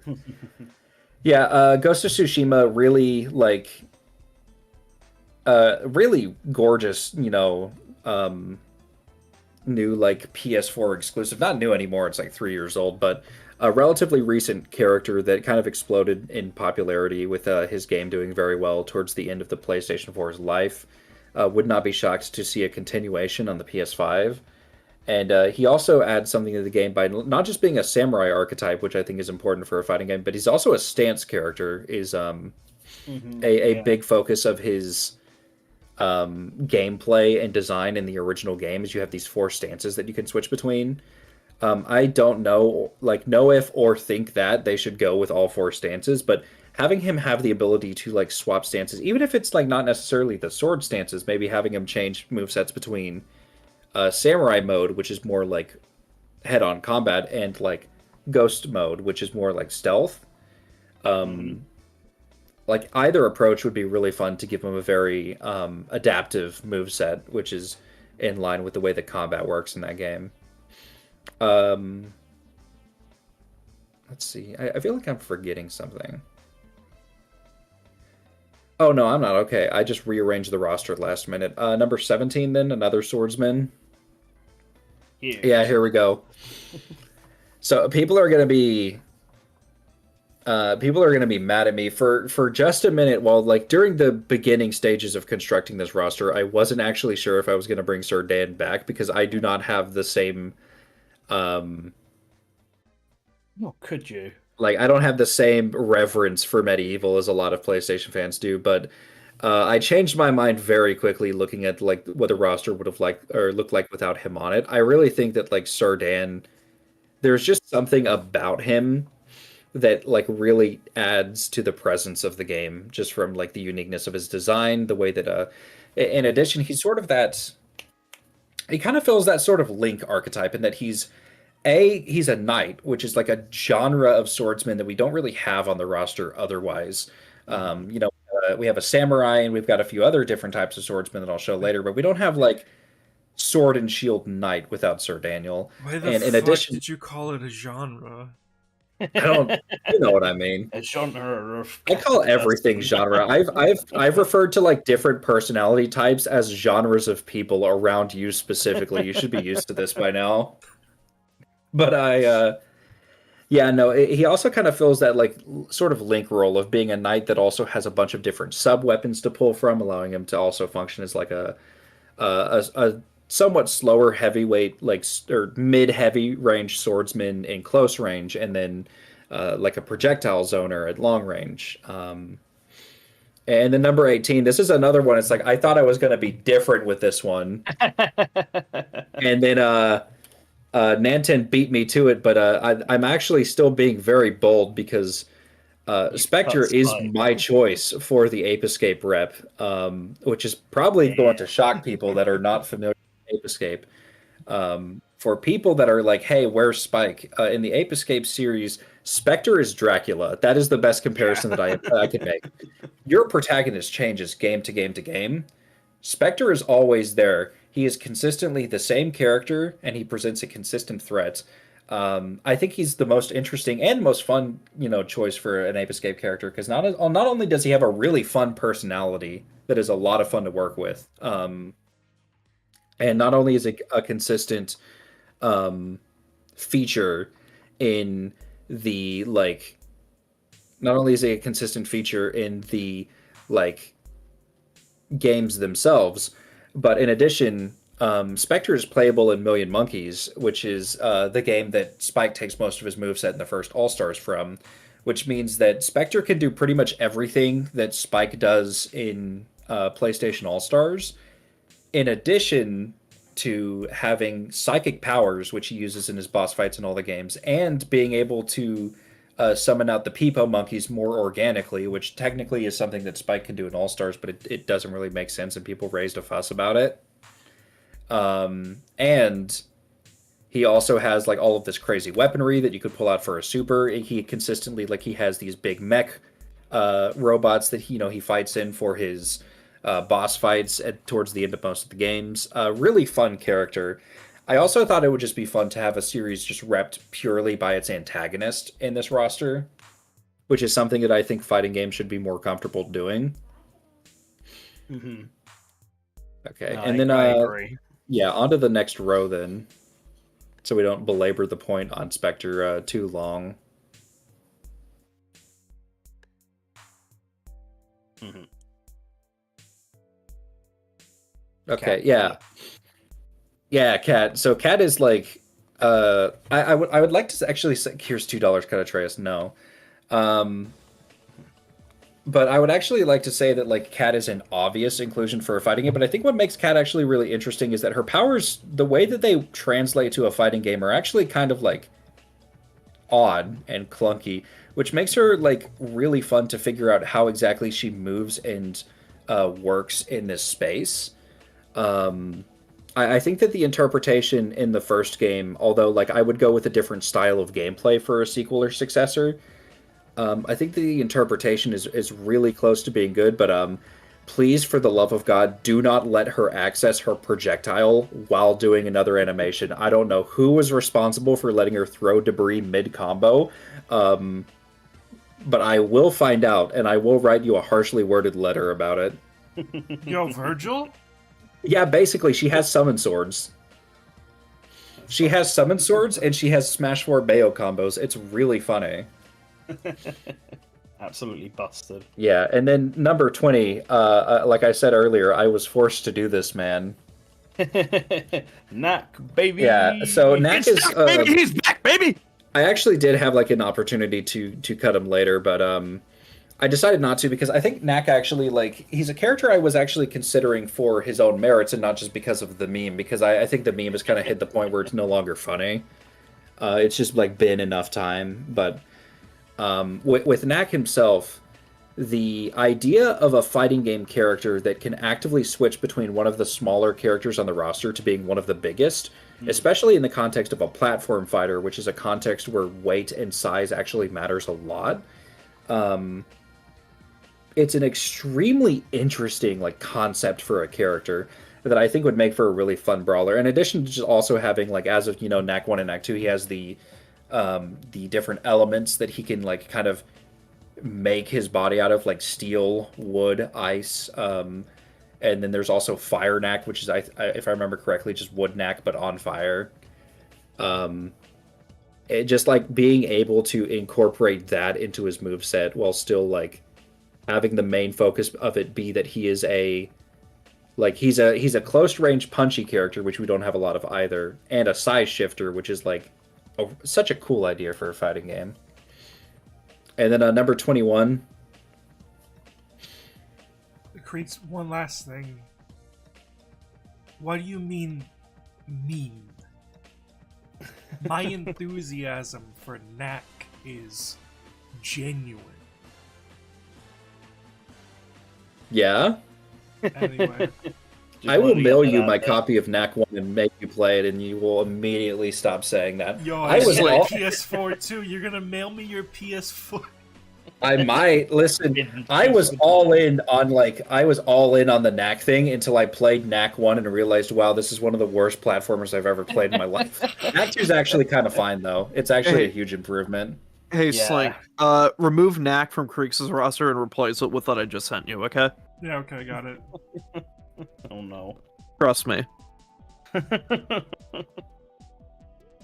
this your place? This is punishment for denying the I want you to know I've had that icon. That was like the second icon I made whenever I started making icons. I've had this fucker for like a year and a half. I'm debating whether to just Nice. I'm debating whether to just keep it. Do it. You know what? Yeah, I'll keep it. We can't Keep it. We can't keep it. Oh, you can't keep it. It'll Aw. detect the swear word in the image. Man. That's real. That happens. That happened. Oh my god, that's awful. Source gaming has fallen. Oh no. But yeah, Dart, like, yeah, no, like, Dart is the character. So I went at this roster knowing that I wanted to have several left field picks, and what makes Dart really interesting in that regard is that he is not one of them. Because Dart is a character that is, I would like describe him in the same like vein as Ness, or maybe what's a comparable character from a different publisher. For now, I'll just say, like, I would Knack. describe Legend of Dragoon in the same breath as like Earthbound, where it is like it is niche, but it's so, like, in this specific circle, it's so talked about, it's so much of a cult classic, and this character specifically has such a history with this community that this character no longer really qualifies as being a left field pick so much as they are like a pick like King K. Rool that is just like something that is just there for the fans. I mean, And you could really describe it as Ness then from Smash Brothers, because yeah, it really is just kind of like Ness. Skies of Arcadia, like, yeah, maybe as well. I Legend of I'd Dragoon say was like, Golden Sun. yeah, Legend of Dragoon was sort of like, it was meant to be Sony's internal answer to Final Fantasy, which is really funny because they had Final Fantasy at the time. But one moment. I've been coughing today. I don't know what's wrong with my throat. Probably because I woke up and just started talking. But yeah, no, like, Dart's a fun character. He's the way that Legend of Dragoon combat works is when you attack enemies, like when you use your special attacks on enemies, you have these sort of like Rekka combos that you do by inputting, you know, additional like timed hits at the same time. Which would make him like a fun like combo character with like a mix of like punches and kicks to like kind of spread throughout his like sword combat to give him a unique flavor. And he also, like, the other thing that he has is he would be like an install character. He'd have like access to a second form being like the Dragoon form, which would allow like free flight and like a variety of new special moves, including like maybe he wouldn't have a projectile outside of Dragoon form. Like, that would be something that you could give him that would allow him to like really kind of flourish in that form. Because I think more platform fighters should have install characters. I think it's a lot of fun. And then number 22.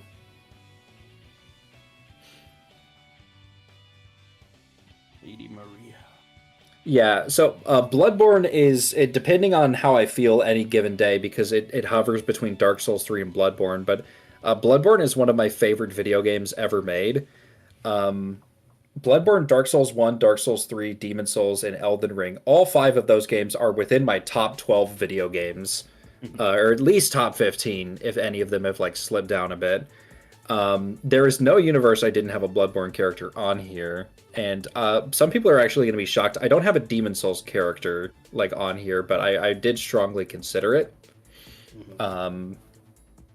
But Lady Maria is kind of the same position as Artorias as far as like Dark Souls, where she is the headliner for the DLC. She was the final boss of that DLC. She's the midway point, but she's this extremely popular and like well-remembered character with this crazy fun boss fight that she is this like sort of figure in the lore that I can't explain too much without spoiling it, and I also don't want to take like 5 hours explaining Souls lore, but her existence has a lot of implications for the setting, I'll say. And it's kind of, to me, like the only choice that you really have for a Bloodborne rep is between the Hunter, which is what I was originally kind of considering because That gives you the saw cleaver. That gives you the hunter pistol. It gives you access to all of the arcane tools, which gives you things like a call beyond and all these crazy like Lovecraftian magic that they have access to. I feel like the hunter is like more interesting from a gameplay perspective, but I feel like Maria's more condensed design lends itself better to like a single fighter. Know what I mean? Yeah. And the only issue is I talked about this with some people in my friend group.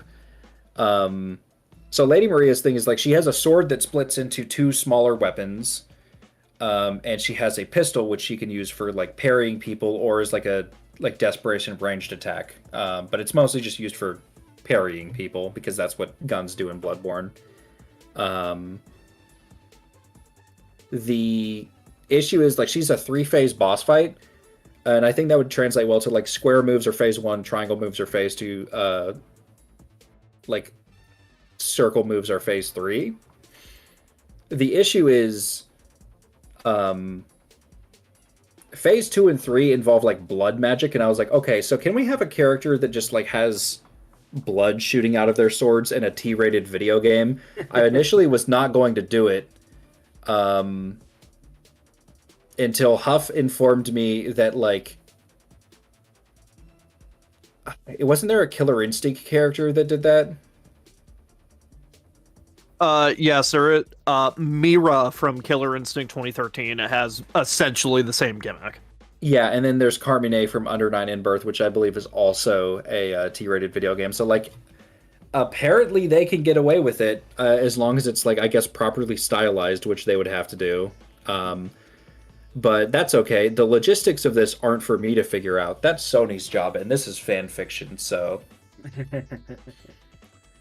So yeah, from here on out, outside of the last first party character, which is like a weird one, the next 3 first party characters are more niche picks because I had to cut one of my first parties for Sora. Rest in peace. Oh my god. What? It's Creeks! It's Creeks! Yeah, no, so some people might know this as the character that for like 2 years was my Discord profile pic. This is Overlord Badman from No Heroes Allowed, otherwise originally known as What Have I Done to Deserve This, My Lord? Otherwise known in America as like what is it called? I don't know. You're the fan of the IP. Okay, I'm gonna say, whoops, is this? Hold on. What? Listen, when I say it out loud, you will remember why I have a hard time remembering the specific wording of it. Yeah, okay. It was originally released in North America under the title Holy Invasion of Privacy Badman, What Did I Do to Deserve This? What?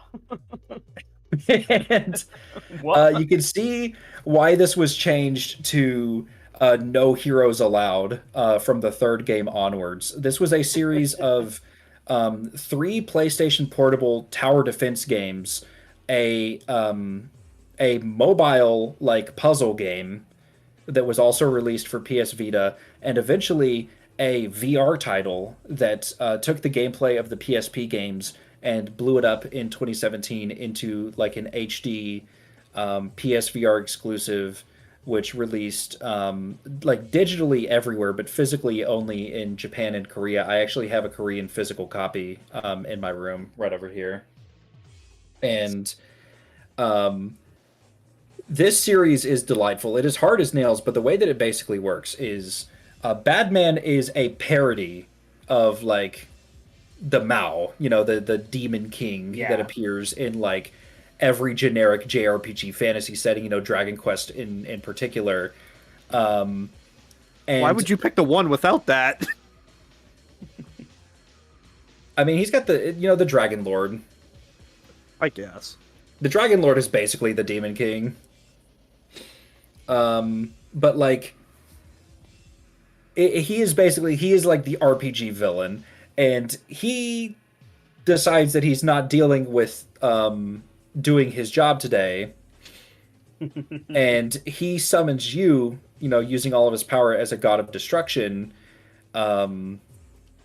to basically do his job for him, and you have to create like you basically like you have this long stretch of like ground, and you have to mine out a dungeon and put him at the end of it, and basically it's this like dungeon creation and simulation where heroes will come try to attack Badman and like drag him out of the cave, and you have to spawn in monsters and like help them grow by like putting prey in their like path and like grow them up to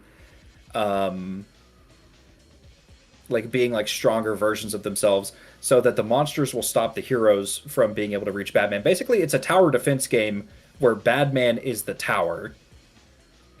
And it's this really fun like simulation, and the way that I imagine he would work, because he's really over the top, really fun personality. If you've never tried these games, I really recommend at least like maybe try like the PSP games out. If I remember correctly, they're on the PS Vita store if you still have that, or the VR game is on PlayStation 4, PlayStation 5 on the store.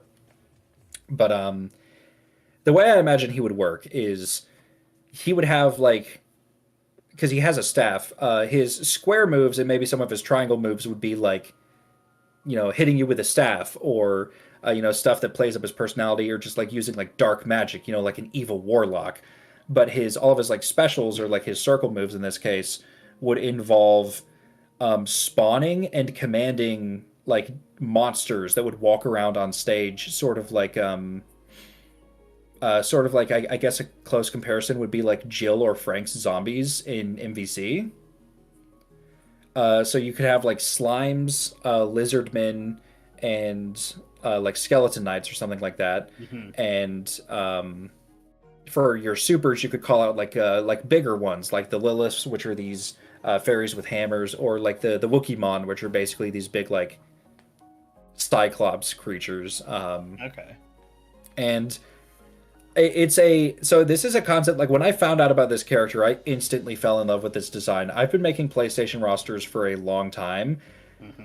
This has been my go-to left field character for over 3 years, and it's like I feel like I have not even looked back since I discovered him. Know what I mean? Yeah. Like that is just like, if I make a now. roster without Badman on it, alert the authorities. Right, I have somebody has got me and has replaced me. Something has happened to me.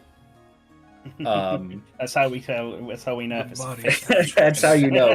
This is my Scrimblow Bimblow, and I will force him on all of the rosters through nepotism. You will play this game.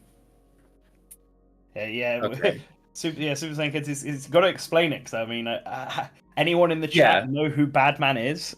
Yeah, exactly. Like we've been on him for a while, but to be fair, this is a character that like requires explanation. Yeah. Somebody in the chat pointed out earlier, this character also like fulfills sort of the function that Fat Princess did, being like a summoner, because Fat Princess is also like the tower in a tower defense game. But we can move on to 24 now, which is our next left field character. I would say I don't know who this is either. So okay, so earlier today we have Hopeful Hero in our Discord server, who is a very big Wild Arms fan. Said, cannot wait for nobody to have a Wild Arms character on their roster, and I was so tempted to post the monkey's paw curling gif. Because is Batman a bad guy? He's a villain protagonist. But because there's 5 main series Wild Arms games that all have like pretty interesting stuff going on for their protagonists, except for the 2 Wild Arms games that anybody actually knows, talks about, or cares about, which are Wild Arms 1 and Wild Arms 3.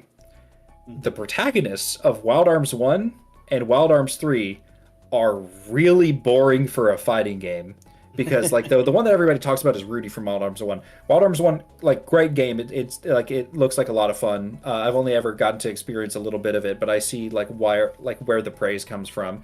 But I've done extensive research into all of these to like figure out which one has like the most fun moveset potential. Rudy Rough Knight from Wild Arms 1, he is a guy with a shotgun. And that just doesn't write itself. He is. I mean, that's it. He's a guy with a shotgun. I have other guys on this roster that are a guy with a shotgun. Yeah, fair enough.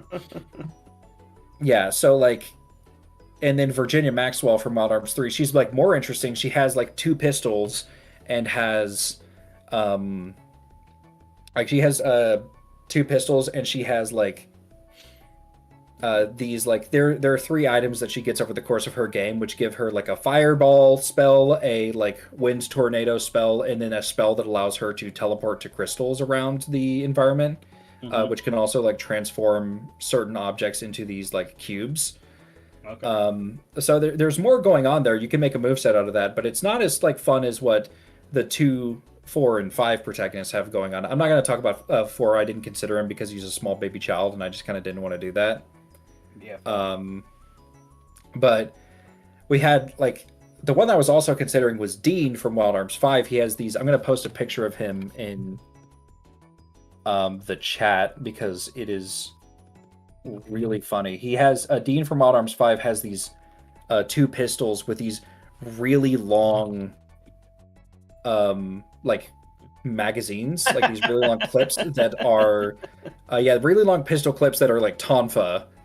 He's got a really fun character design. He's got like fire shots, ice shots, electric shots that you use for like dungeon navigation. He's got like bombs, and I just feel like this, like that all by itself is a lot of fun. But what I ended up going with is Ashley Winchester from Wild Arms 2, which I'm having to do all this explanation because for those that are not in the know, Wild Arms 2 is the bad one, right? It has an average of like, it averages around like 5 out of 10s and 6 out of 10s like review scores. And it is commonly regarded as being like a really cool concept that was like kind of executed poorly because it has a mediocre script with a bad translation, and some of the combat mechanics are not all there. But I took one look at this character design. I saw like this weapon and I immediately said, Blade. Yes. This is our like, so from a swordsman perspective, this is our like Ike, essentially. He's, you know, slow, heavy swordsman, but he also has like an explosive shotgun attached to the sword, which allows him to be this really fun, like mid-range powerhouse. And in addition to like having that, like he can shoot rockets out of that thing. He has this move where he shoots the ground and it creates this little like shockwave that travels along the ground. But in addition to that, at the beginning of his game, let me see here. Yeah, at the beginning of his game, he gets like transformed by this like energy, essentially. That basically puts like the Demon King, like the main antagonist of his game, inside of his body. And that allows him to tap into this, like, essentially it gives him a devil trigger from Devil May Cry. Mm-hmm. That is called Night Blazers. Like that figure is an official figure that they made for this character design because it's just so sick. That was made by like a mecha company. Could you please put that on screen? I'm gonna say it looks very mecha. Yeah, he can turn into this thing and it has a sword. So it's like, yeah, no, like I saw this character design. I'm like, yeah, I know that Ashley is from the bad one. But I really wanted to do him on the virtue of just like, this is a character design that oozes personality and potential for a fighting game. I look at this and I see the moveset, right? So like, that's what I want from a left field character. Because if I'm doing a left field character to begin with, it should be because like, hey, you guys haven't heard of this, but here's why you're gonna like it anyway. Know what I mean? Which brings me to our next, like, funny left field character.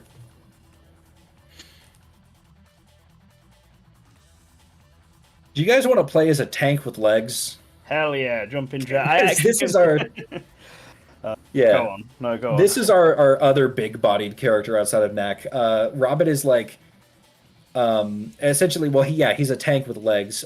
He can, skate around. He can, he can triple jump. But he's very heavy and he's very tanky in his movements. So I had the idea that he would kind of be like he'd be this like super heavyweight that would be able to like kind of he would be able to attack with like his jet propulsion, his skate across the ground. He would be able to shoot projectiles out of his like his cannon, which is in his mouth. And he's also got like other projectiles which could be like angled up or down, like rockets and stuff like that.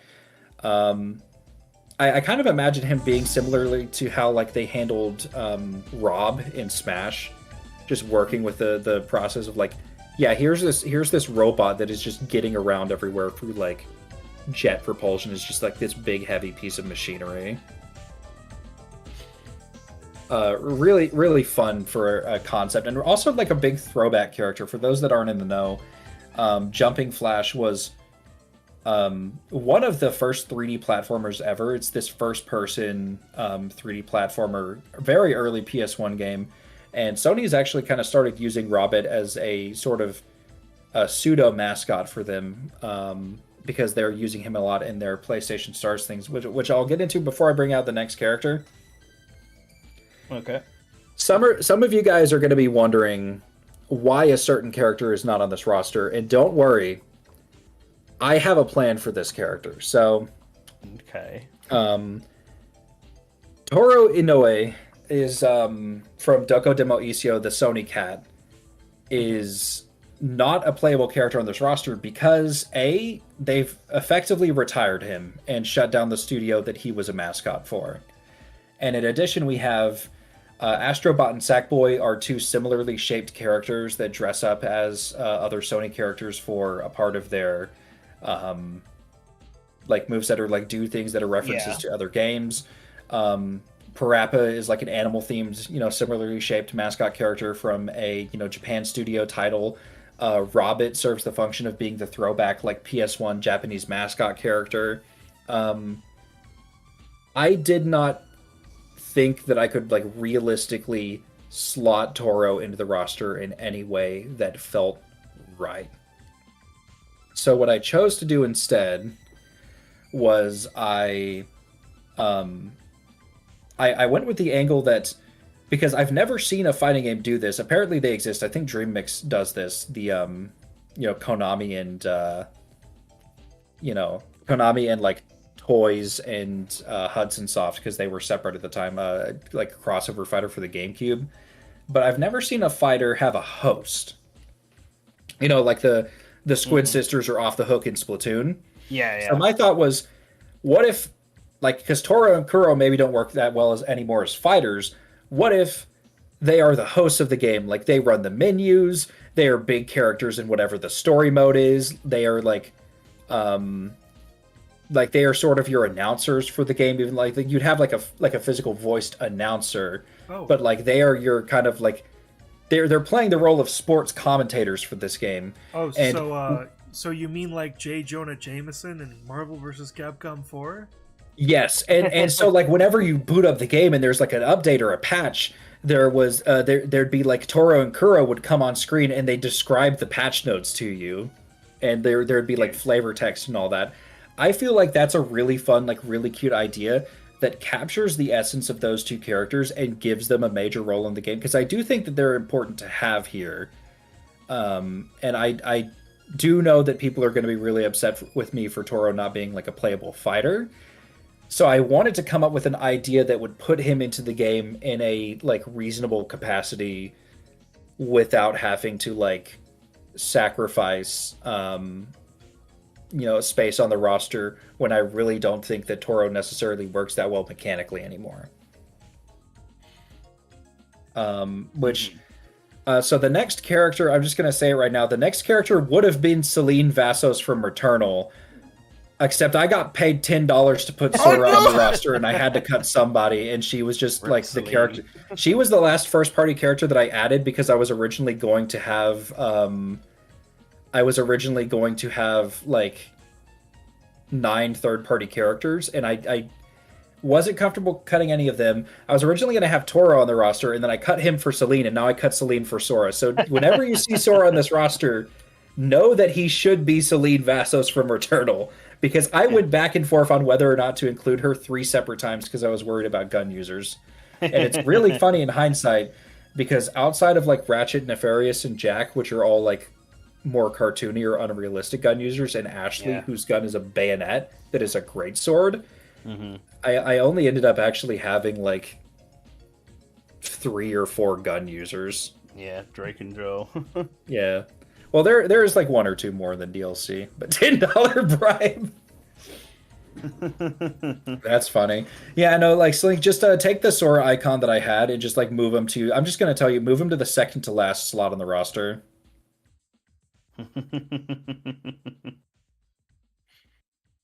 Okay, which means that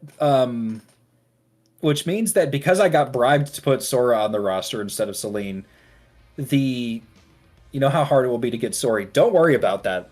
It will be explained later. The next character is our last first-party character, and then we get into the guests. So, Slink, could you drag on the next character? 27? Yeah. Okay.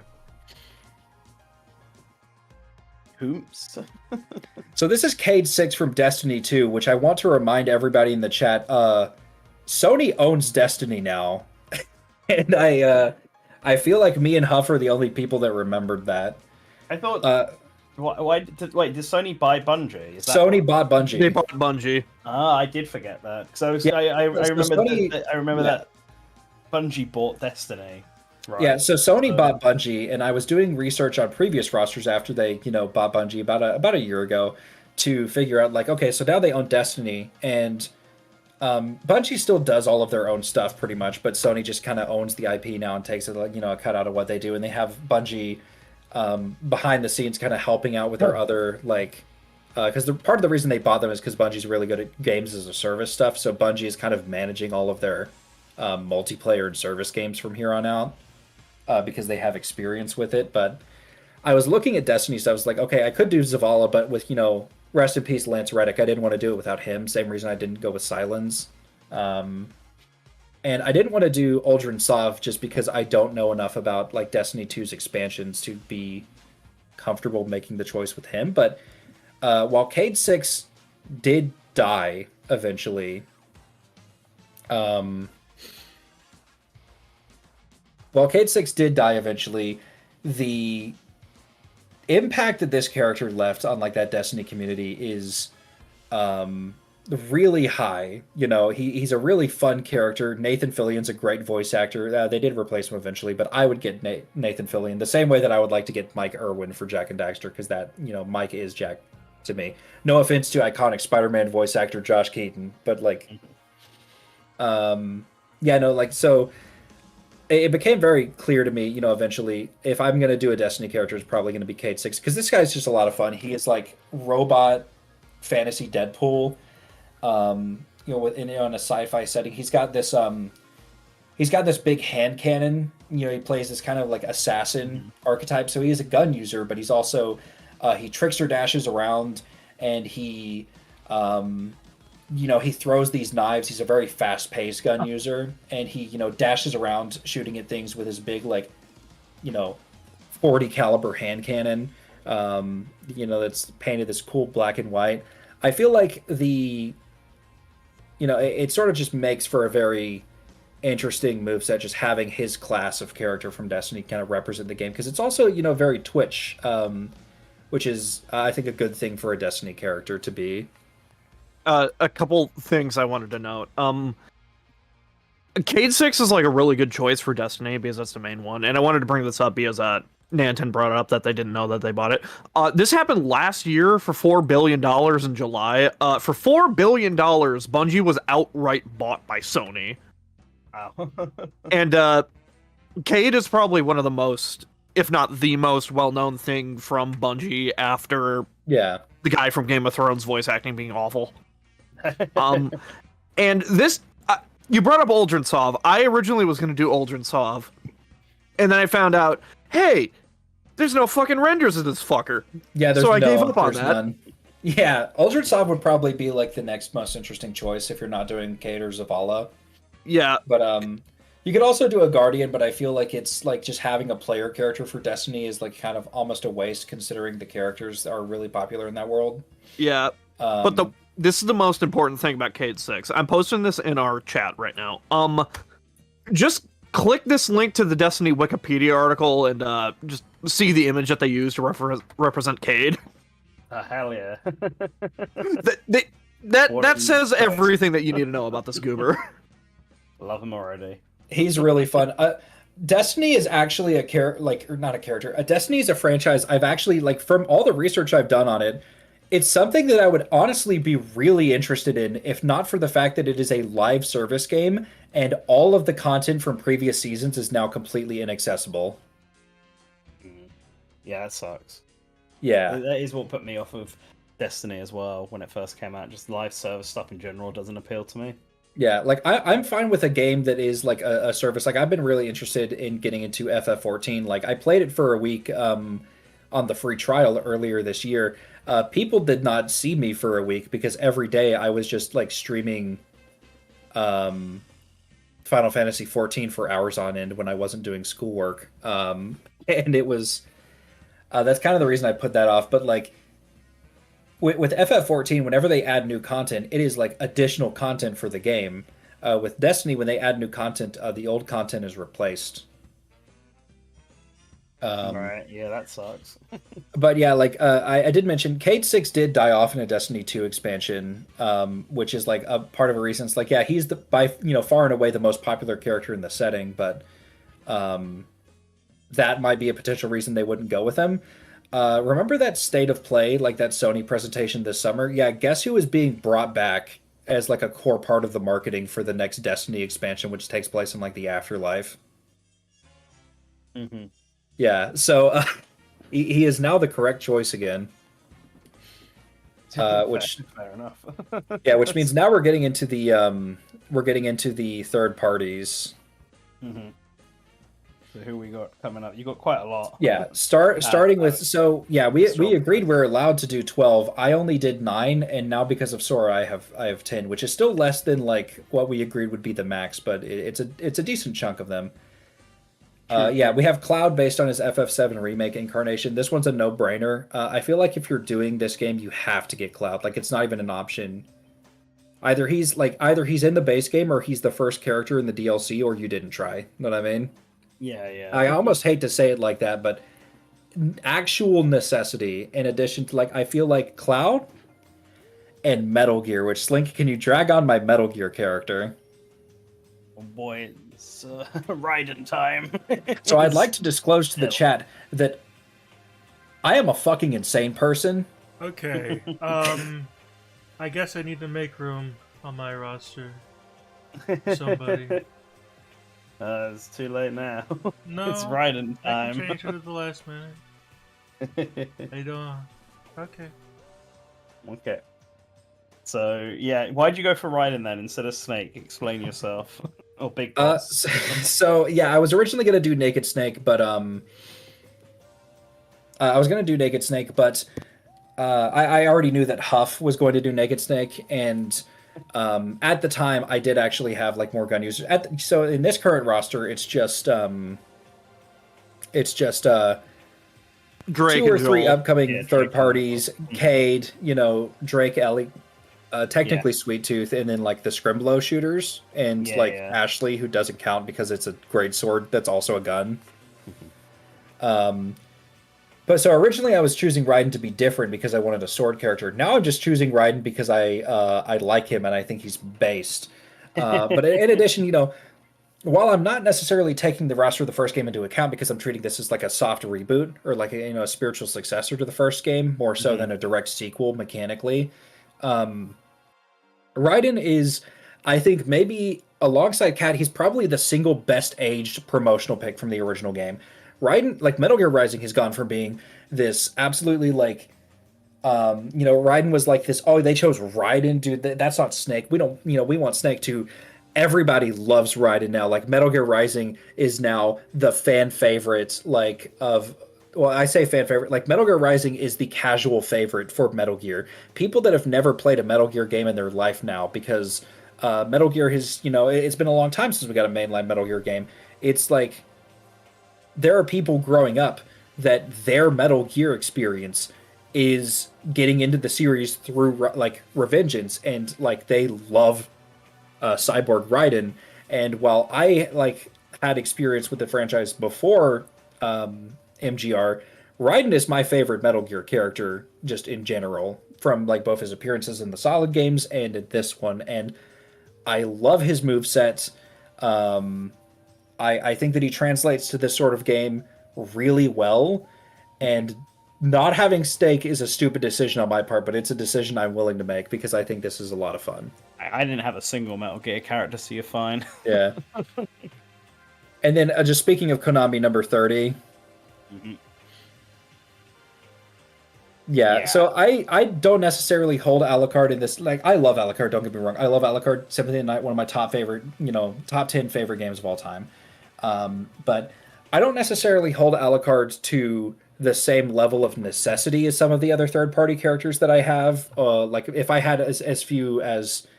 Actually, if I had as many as Nanten, he would actually probably be, like, that last slot. Like, you had, like, what, 5 or 6? What, party characters? Yeah. I had 7 or 8, I think. Okay, yeah, I would definitely have Alucard with that many, but like he's not my like necessarily my like top 4 or 5. He's like more my like 6 or 7 choice. But I wouldn't have put him over Dante or Hiachi or Cloud. Maybe over Ryu. If I'm gonna have this many, I'm definitely gonna have Alucard, because I think not only beloved classic game, but Alucard has one of the most versatile movesets of any video game character I've ever seen. There is so much to pull from that you actually have to start scaling back to figure out how he should work. True. Which, it's kind of funny how this worked out, cutting Celine, because now we have the, we have, like, the next character that I think is one of the necessary third parties on, like, the front row with, the other two, being, like, Final Fantasy and Metal Gear. We have Tekken in the form of, drumroll, which Mishima did I pick? Jin! Yeah, this is the reason that I said Jin Sakai and not just, like, Jin earlier. We've got 2 of them. You need a last name. Have fun with that. But, yeah. So Jin instead of Petri. I'm guessing it's because of his more... I guess he's taking over sort of the main stuff. Yeah, sort of him taking over. In addition, like, so Tekken 3 is like, when you think of like, the Tekken was huge on the PlayStation 1. Tekken 3 was a little controversial when it first came out for like that same Street Fighter 3 problem where they cut a lot of the fan favorite characters, but to a much lesser extent. But over time, Tekken 3 became the Tekken game on PlayStation 1. It is like the one that people remember. It has that huge legacy impact to it. And, Jin is at the forefront of that. And, now he's, effectively become the main character of the franchise in terms of the quote-unquote protagonist role out of the Mishimas. And the big issue with Jin traditionally has been that Devil Jin is like a separate character, and that he can't freely transform in and out of it the way that Kazuya can. But not only does he, I think, have enough, like, just because we don't really have many, just core hand-to-hand fighters outside of, like, I guess, Knack on this roster. Not only is it cool to just have a punchy guy, but in addition, Tekken 8 seems to be fixing that, because from everything I've seen, it looks like in Tekken 8, Jin is gaining the ability to freely transition in and out of his devil form, which is, a lot of fun. Yeah, he just feels, not only does he feel maybe the most like PlayStation to me of the group, but he's also not been in one of these yet, and I think that's a shame. Mm-hmm. So we get on to our next guest character. All right, Jin can be there for the Microsoft fat fighting game. All right, Dante. Mm-hmm. Yeah, like no notes. We all know Dante here. We all love Dante here. Great character, great moveset.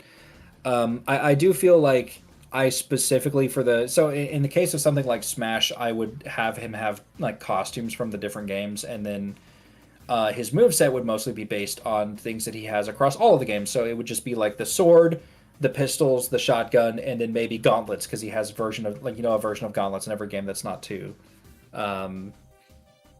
In PlayStation All-Stars, I feel like it's more realistic that they would base them on a specific game and then maybe just give them costumes for other games anyways because they don't care. Which is kind of based, if you ask me. But I would like, yeah, no, just like screw it, balls to the wall. Just give him all his DMC5 stuff. Let him have the bike. Why not? Let him have the Kalina Ann.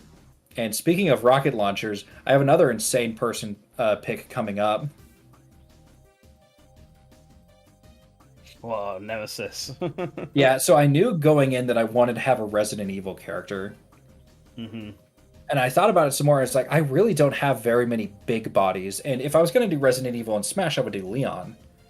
But also one of the issues is you can't have like a Resident Evil monster in Smash because Smash is kind of stuck to that like low T, like E10 plus rating. Mm-hmm. This is a game where I have Kratos and a character like Lady Maria that just shoots blood as an attack out of her sword. So I can get away with a character like Nemesis. And if I was gonna I wanted to kind of do something weird for Resident Evil. I was like, yeah, I want to do a Resident Evil monster. I considered other options. Your options kind of begin and end with Nemesis. The same way, like I didn't do Killzone because villain choice, yeah, I didn't do Killzone because Sony shut down Killzone's website and hasn't given them a game in a long time, despite like developers at Guerrilla Games clearly being interested in it. I'm pretty sure that Sony just actively does not want to do anything Killzone at the moment. But if I did, I would choose Radek because Radek is like the obvious choice for a Hellgast, and I think you're you shouldn't choose an ISA warrior because it's kind of just like boring to do just like a hero soldier guy when the thing that's iconic about that series is the the Hellgast. So your options kind of begin and end with Radek because he's the only major named Hellgast that is like that wears the helmet, wears the uniform, has their equipment. All the other ones are just like diplomats. Similar situation with Nemesis, except I think the protagonists are probably the correct choice. Nemesis is just the one I think is more fun. And then we have number 34. So speaking of making choices like an insane person, I've decided not to make a single choice from here on out with the third-party characters except for the last one that makes any fucking sense whatsoever. Mm-hmm. So this is Aegis from the upcoming Persona 3 Reload for Xbox Game Pass. No, not really. It's this should be Joker. This is going to be Joker, right? But I think like Aegis just being this transforming, shadow hunting robot that has all of these like guns inside of her. She simultaneously fulfills the role of like being that, looking like that, stylized anime teenager that Persona is known for, but also being like Teddy or Morgana, being like the mascot choice with the crazy moveset potential and the transforming body like those guys. And I think it's this really solid middle ground that like Persona 3 is what like started the modern age of that franchise. It kind of kicked off where Persona separated from being a traditional Megaten spin-off like the first 3 games and started becoming kind of what Persona is known for today. Like Persona 3 is this long-standing PS2 cult classic even before Golden and P5 and Joker being in Smash. Like those 3 things blew Persona into the stratosphere. And I feel like Aegis in that way is like a fun choice because she's simultaneously like the start of Persona as a social sim, like JRPG hybrid, and also because the remake's coming out, the promotional, like most recent character at the same time, which is the justification I use because I wanted to do it because I thought it would be fun, is the actual real reason. I mean, I think Aegis works. I considered putting Aegis on mine as well. It was or Joker, one of those two. But because of Persona 3 Reload coming out, I figured that was like a good reason to put Aegis in. Yeah. As well, and plus, make it slightly different from Smash again. And then speaking of, so Atlas and Sega's character copyrights are technically separate, but speaking of Sega, number 35. Big franchise for PlayStation is Like a Dragon, even though all the games like Persona have been coming to Xbox. It is still like a legacy PlayStation franchise, and this is another choice where I am doing the weird person thing because I think it's fun and interesting, but my justification is technically valid, which is Kiryu cannot hit women by Sega mandate. Majima has, so he's getting in there. No, but really, like, Majima is a really fun character. I think he translates to a type of game like this really well. I talked about, like, I didn't want to have, like, I considered a GTA character because that's also a big legacy franchise for PlayStation, but GTA characters are kind of just a guy, which would also, at this point, it'd be valuable because I don't really have anybody outside of Joel and Ellie, or maybe Drake, on my roster that are just a guy. But Majima simultaneously fills that sort of, like, he fills the same niche that a character like Trevor would, while also having, like, all of this crazy nonsense because Yakuza is a cartoon franchise. It is he's got like a bat, he's got a knife, he's got his traditional hand-to-hand fighting style that he's got, and he has this like crazy over-the-top personality that makes him a lot of fun. It makes him like really interesting both as a character and as a fighting style because his personality directly translates. He's the mad dog. His personality translates perfectly into this crazy, he's flipping and dipping, he's dancing around, he's having so much fun when he fights people. The reason that I decided to go with Majima is I thought for a second about the character interactions, and I thought about it, and I was like, Majima getting to fight all of these crazy superhuman characters would be having the time of his life. He would be having so much fun, and I really want to see that. In addition, I specifically used a render of Majima from Yakuza 5. In his Yakuza 5 boss fight, he summons shadow clones. There is no explanation for why he can do that. He just can, and he does it again in 7. Nice. If it was just in 7, you could just write it off as Ichiban is like a crazy person, so he's just like imagining it. No, because he does it in Yakuza 5. So either like either everyone is a crazy person or it's real. I like to believe it's real. I like to believe it's real. And Sling, just in the interest of fairness, just because like Sora is a character I actually would do outside of the bribe, it's just like the bribe is the reason I did him over Celine. So can we get rid of the $10 bribe just so like that was just there because it was funny. Yeah, just for the final image, so we have like the actual official art of Sora. I wasn't gonna leave that on the final. And of course, so somebody asked me like, hey, so the reason that I actually considered him originally for the roster because I actually really wanted to do him because it's funny when Sora was revealed for Smash, I was like, oh, it's fucking Sora, and I just went back to bed. In the time between that happening and now, I've actually warmed up significantly to Sora as a character. I really enjoy playing him in Smash, and I liked KH2. Sajima did spin. He might not be sane either. That's okay. Neither are half the characters on this roster. We can still make it work. But I was like, okay, well, maybe we can't do Sora because apparently Nomura was a big problem for getting Sora in Smash because he was really particular and like he had to think about how Sora being in Smash works with the Kingdom Hearts lore. Like he would not allow it to happen until it was explained in the lore. So I think this would be really funny because if Sora gets in the game, because I imagine, like I said, with character interactions, I imagine that this game would have like Street Fighter style character arcade modes where they run around and interact with the other characters before having like a rival fight and then fight a final boss or something like that. If this happened, Nomura would be like in full control of whatever like Sora does in his arcade mode run, and I think that would be really funny. It opens up the possibility that Donte becomes canon to Kingdom Hearts, and I think that's really cool. Let's make them all canon to Kingdom Hearts. Get Sora. It's all canon. It's all. I can't wait for Pappy Rappy to show up in KH4, baby. Yeah, but like somebody in the chat earlier pointed out, like, how are we going to get Sora? Because we have to go through Disney. Well, last character. Yeah.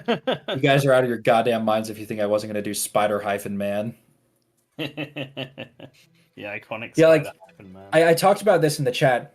We asked like earlier, like when we were first doing this, after we established like, hey guys, we're not going to do Crash and Spyro, so like nobody do Crash and Spyro just in the interest of fairness.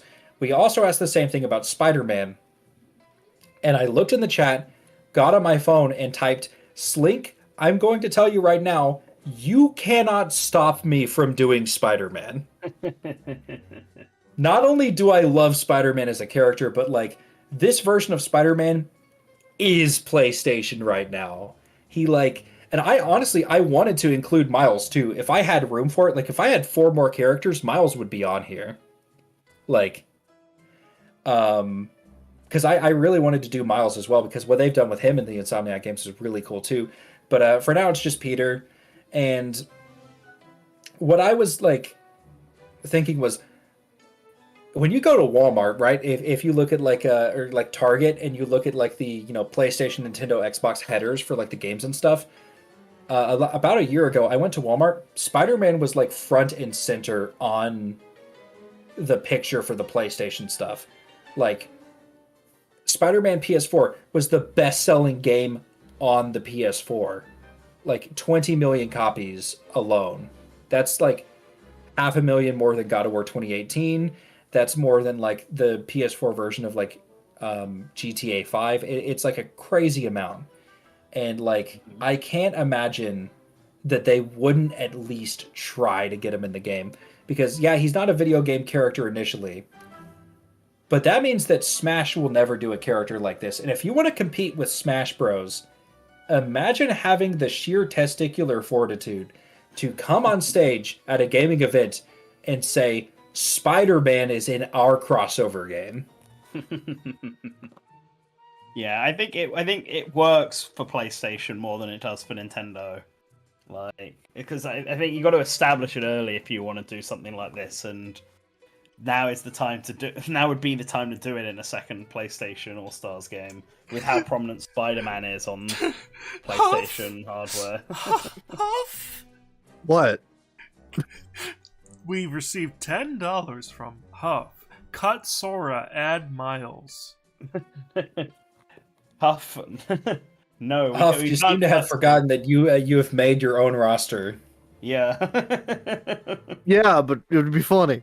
It would That's be my pretty response. funny. It would be funny. You can cut Sora from your own roster if you want. I don't have them. Well, that's for us to find out. Here's what we do, Huff. When we flash your roster on screen right after this, what's a character that'd be really funny? Okay, take this Miles slot and drag it in over Nathan Drake.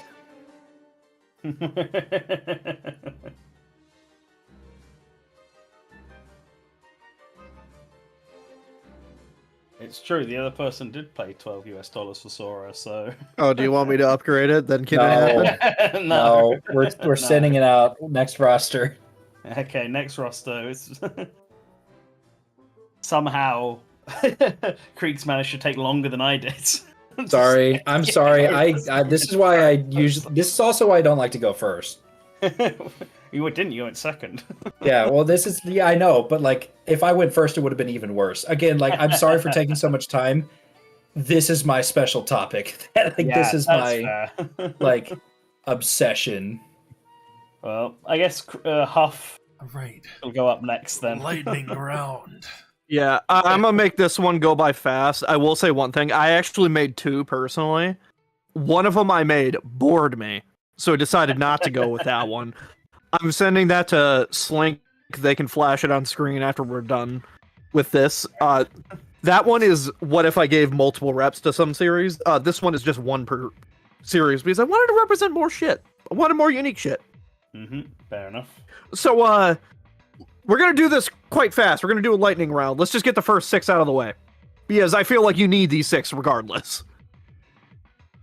Yeah, makes sense. Any discussion on these?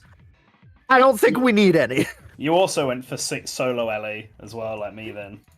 I chose solo Ellie because Ellie is like the most well-known part of that series at this point. Yeah, And kind of interesting that you went for solo Ellie and didn't do Last of Us 2 Ellie.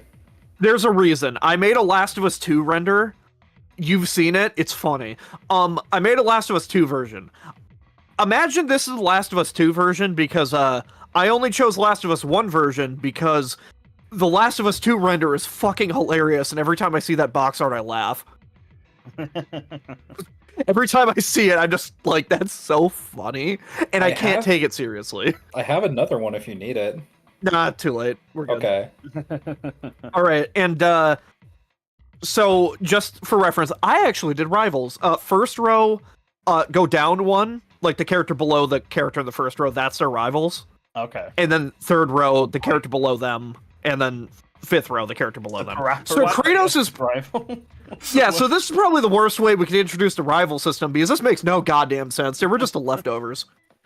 Okay, you see, Parappa is like a teenage hippie who probably plays video games. So he likes Fortnite, which Kratos is in. There we go. All right. Okay. Next character. This one is the stupidest pick I could have made, but You committed. hey, you want to know what's the most important Sony IP nobody else did? Gran Turismo. Here he is. Okay. Gran from Gran Turismo. Can we interject? Because you remember the conversation we had about this? Yeah. You posited this idea to me before while we were doing my roster, and I said, actually, a few weeks ago when I was talking to, Project Alpha 22, which is the guy that made our, he made the Alpha, or not the Alpha, he made the Alucard and Zero renders for the Smash Top 50 poll that we did. And Bomberman. And Bomberman, yeah. Shout outs to Max, but And Phoenix Wright. True. But he did renders for us, so you guys might know him from that. I was talking to him, a few weeks before we made the roster, and I was like, yeah, I'm really considering doing the Gran Turismo driver as a joke character. And I had a really good idea for a move where he would throw a tire like a discus throw, and you'd be able to angle it, and it would bounce off the ground and be able to hit people. And I was like, that's really cool. What else can I do? And I thought about it for 3 weeks. I couldn't come up with a single other idea for a move, so I didn't do it. Yeah, my idea behind it was similar to what you said, have him be like a pit crew guy. So Yeah. he can throw tires and use rivet guns and Wrenches. shit. Yeah. But on top of that, this isn't very interesting, but I posit him as, and I hate to make the comparison because it literally is just, haha, this character doesn't have a moveset, just make him a generic brawler. Make him similar to Captain Falcon because, there really aren't that many just generic brawlers that Sony has. So I figured having one would be a good idea, and having it be the shitpost is the correct choice. It is pretty funny. And also, my favorite part of any E3 is just waiting for Sony to bring Car on stage. Every year at E3, whether it be Forza or Gran Turismo or The Crew, I'm always just chanting, show us Car! Show us Car! And then when it comes out, I'm just Car on stage! Car on stage! That is true. He does do that. He does do that. I I've been do. there. And he's rivals with Sweet Tooth because Car. What the fuck do you want from me? All right, next up. Jin, because, he's rivals with Ellie because, sure, revenge, why not? Ghost of Tsushima is probably one of the most important games that they've released in recent memory. And I feel like there really isn't much I need to say about Jin. I feel like we covered him, so, yeah, next up. Sly. Yeah, Sly and Nathan make sense. Right. Yeah, they're both, same one as the first furries. game. Yep, that's it. That's the one. Kitty Yep, got wet. that's the connection. Kitty got wet. And the Jack and Dexter, because Ratchet and Clank, they're just 2-in-1s. And if you know anything about Aloy, she likes fighting robots, and Astro certainly is a robot. Yeah, that one's fun. For All my, right. I'll post my rivals on Twitter afterward, but I did Aloy versus Robert because the robots in Horizon are animals. Yeah, that makes more sense, but it's funny when it's not that. Yeah, it's funny. It's funny when it makes less sense. All right, so next up we have a funny little soft boy. just a funny little guy, just doing his little thing. Love that guy.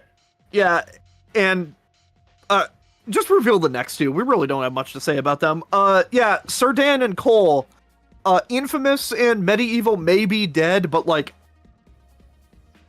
Sony, put Infamous on fucking modern consoles, please.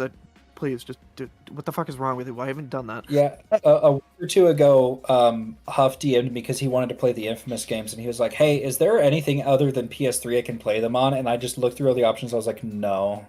Yeah, I don't own a PS3, and I don't intend to buy a PS3. So this is a call out on my social media platform, Sony. You know, I have so much power over you. Bro, what the fuck is stopping you aside from literally nothing? Just fucking do it, bro. And Serdan, it's a funny skeleton. It's a funny guy. Funny skeleton, man. that's enough. And, of course, we have to have the Peepo Monkey. Probably the most iconic thing about Ape Escape at this point, and I find it funny that all of us managed to do, like, different Ape Escape things. Yeah, we all have so far. Yeah. Yeah, I wanted to do the Peepo Monkey because I just think that you could do some very unique and creative stuff with him. You could have him be like a semi-joke character. Yeah, it's the best choice for a like a Mob. mob enemy, like a plant. Yeah, he can just be a funny little goober. And yeah, the next two we also just kind of talked about already. Radic. Yeah. Killzone existed at one point. I want you to remember that. Because Sony doesn't. I like And then- Radic. I wish I had space for him on my roster. Yeah. And then Dart from hit iconic video game Legend of Dragoon. That is I don't know anything about it. I just saw other people did it. I'm gonna be honest. Nick. He's back, baby! Now you see, of course, he's rivals with Sackboy because soft little man versus big hard rock guy. I like the way you said hard. What the fuck was wrong with it? I just fuck you. Fuck your father. No. All right. Next up, Cole and Cat superheroes. Yep. Yeah. Yeah, Yeah, makes sense. probably the easiest one on here. Lady Maria, funny undead people. It's kind of Can't medieval. Daniel's blood when he doesn't have any. Yeah. Next up, I wanted to represent PlayStation's entire history, and that means that I have to represent the portable games. There aren't a lot of options there because not a lot of them stuck around, but Uber Hero is fun. I like Patapon. Yeah, no, Patapon's a great choice. Yeah, Patapon is the only choice for me when it came to portable. That's the only one that I even that's the considered. most memorable. Yeah, portable I mean, Loco only. Roco just kind of doesn't function. Yeah. Yeah. And he's with Peepo Monkey because Uber Hero, leader of a tribe, versus just a fucking guy. All right, next. Celine, we needed some form of PS5 representation, and that is one of the 2 games available on the PlayStation 5. True. Yep. I like And how she's- we've all got Returnal. So, I mean, I guess And we PC. almost had And Returnal. Yeah, it's on PC. Oh, wait, Yeah, yeah, you're right. I should have had Returnal. Instead, I had Sora. Yeah. Yeah, I forgot it's not even on PS5 anymore. You're right. Shit. Or not even on exclusive. And she's rivals with Radic because gun Space Gun. space. And then Wander from Shadow of Colossus. Shadow of Colossus is one of the most influential games Sony has made that hasn't really been represented in this IP before. Yeah. See, I considered Shadow of the Colossus because I know Eco was considered or planned or whatever for the first game. Yeah. But my problem with Wanderer And so I just don't really know what you would do for the character moveset wise. Right.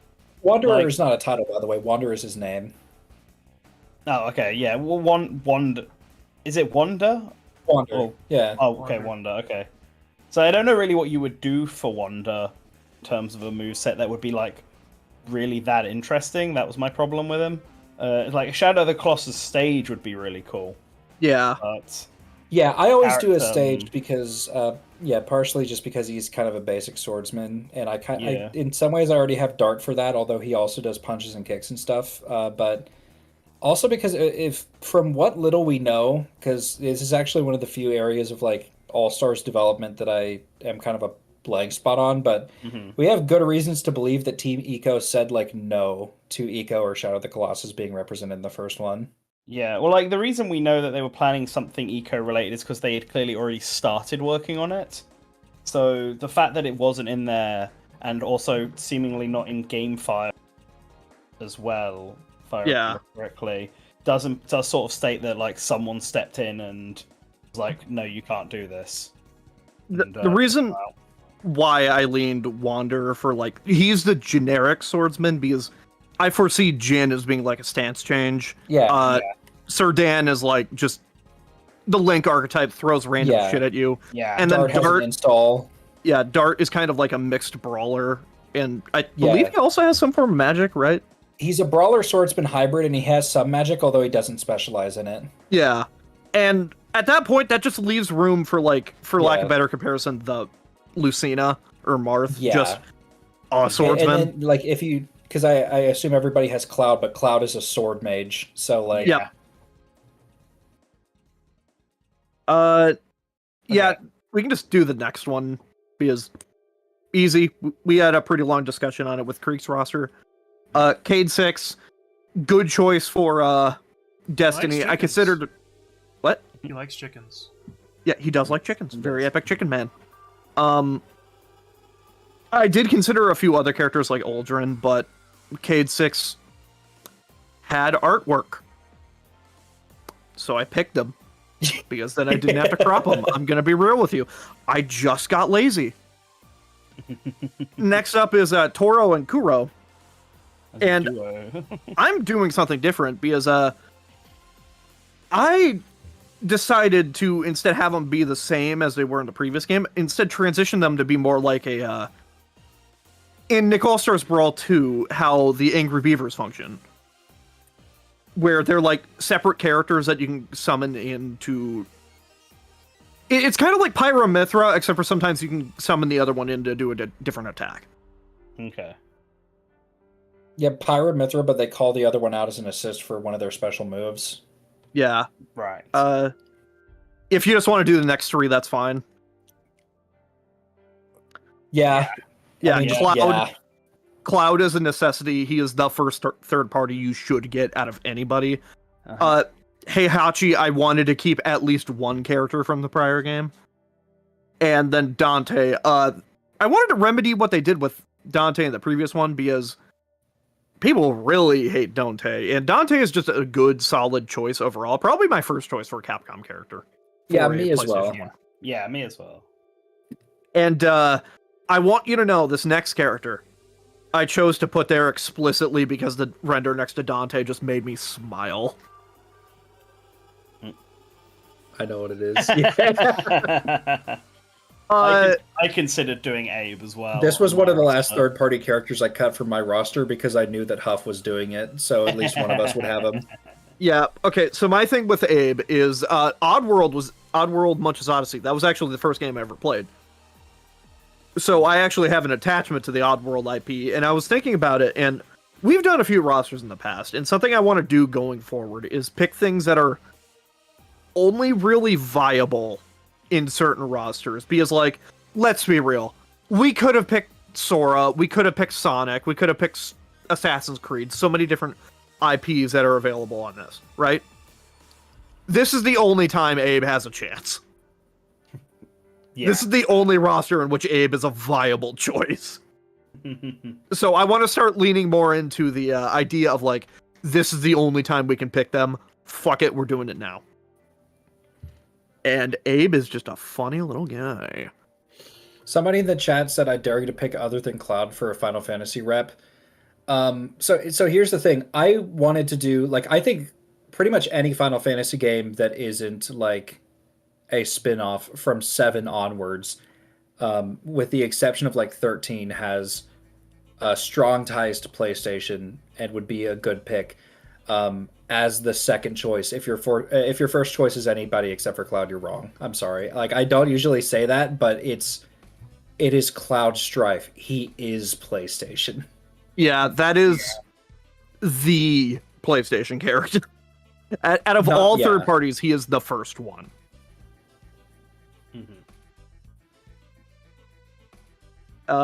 Next up, and I'm kind of surprised I was the only person to pick this, actually. Yeah, 2B.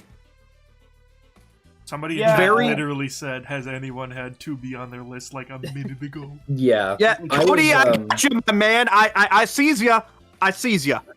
Yeah, I was considering doing 2B on mine because I think 2B absolutely should be here and realistically would be here. I just have never played Nier Automata, so I just didn't have attachment to the character, so I didn't want to. Yeah, I considered 2B as well, but I was like, the other guest characters I had on my roster, I felt were more important to Sony. And while I played Nier Automata on PlayStation, I don't know. I guess I don't consider Nier as like a PlayStation character, even though I know the first one was Sony only and stuff like that. No, it wasn't. Was it not? All right, fair enough. I mean, even more than I don't really consider Automata a PlayStation game because it's on all the systems and stuff. And well, it wasn't at first. I mean, that's true, but I didn't get to Nier Automata when it first came out. I got to it much later. I still played it on PS4, but I played it after loads of people recommended it to me, which was at that point I think it was already out on like Switch and stuff. So yeah, I don't know. I mean, I did think about 2B as well, just because Nier is one of them modern games. Yeah, Nier is a modern IP that just okay, so Nier is just like a really big IP that started on PlayStation and like has grown into a massive IP over time. And 2B kind of just represents the forthcoming of that IP because that is currently the peak as the IP has gotten in terms of like notoriety. And 2B is part of the reason why that's like that. So I feel like she's just a natural fit and fights Cade be as funny robot. Yep, fair enough. All right. Next up, we have the other character that I feel like is a necessity. It really is a shame that a lot of the characters that are more inclined to be picked here are ones currently in Smash Bros. Because like Snake, Cloud, Tekken. Yeah. And Sakurai's got that big money. Yeah, and also with the new remake coming out, of course, I picked that one. I picked that iteration of Snake. And he's rivals with Toro and Kuro because they're funny. They're animals, I guess. leftovers. Yeah. They're animals, sure. But you didn't have Morgana be rivals with Toro and Kuro? Oh, that's the funny part. It originally was, but then I made a connection between Cloud and Morgana, and it made me laugh. Yeah. Yeah. Yeah, you see, Morgana and Cloud are both amnesiac swordsmen that end up saving the worlds and hit JRPGs that started on PlayStation. Yeah. I went with Morgana because I feel like I didn't want to do Joker because I didn't want to do all the same things, and like I felt obligated to keep Cloud and Snake because duh.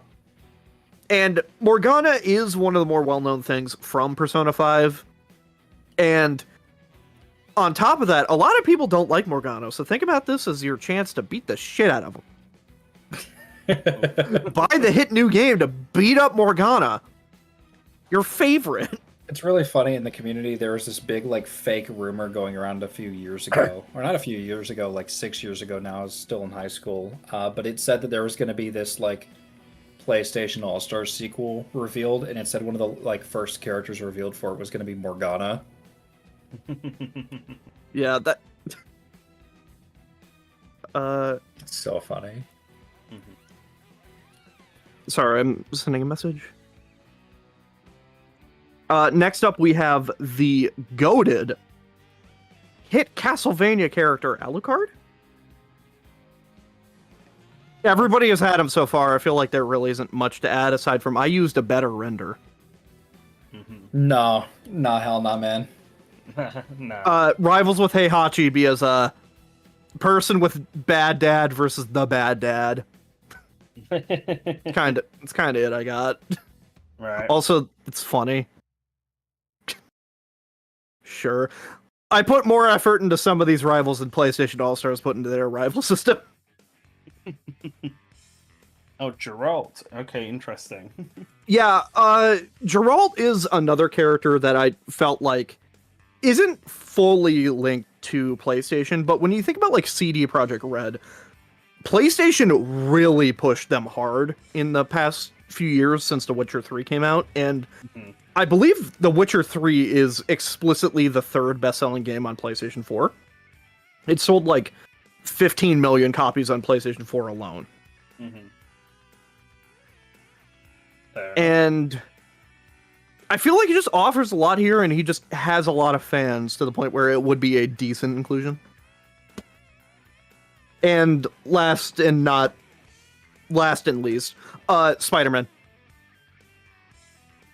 He's rivals with Abe because they both exist. True, they do both exist. They do both exist. This is correct. They both have E and A in the name, and Sure. Whatever you need to say. Abe works for a company that has a lot to do with soda manufacturing, and Spider-Man probably drank a soda at one point. I don't know what you want from me. It's Spider-Man. I didn't want to do it, but I felt like I had to, because if I didn't, I'd just lose the poll. Hilarious and iconic Spider-Man. Yeah, Spider-Man. Okay, and Slink, like I said, I made a second roster with multiple characters for reps. If you just want to flash that one on screen, be my guest.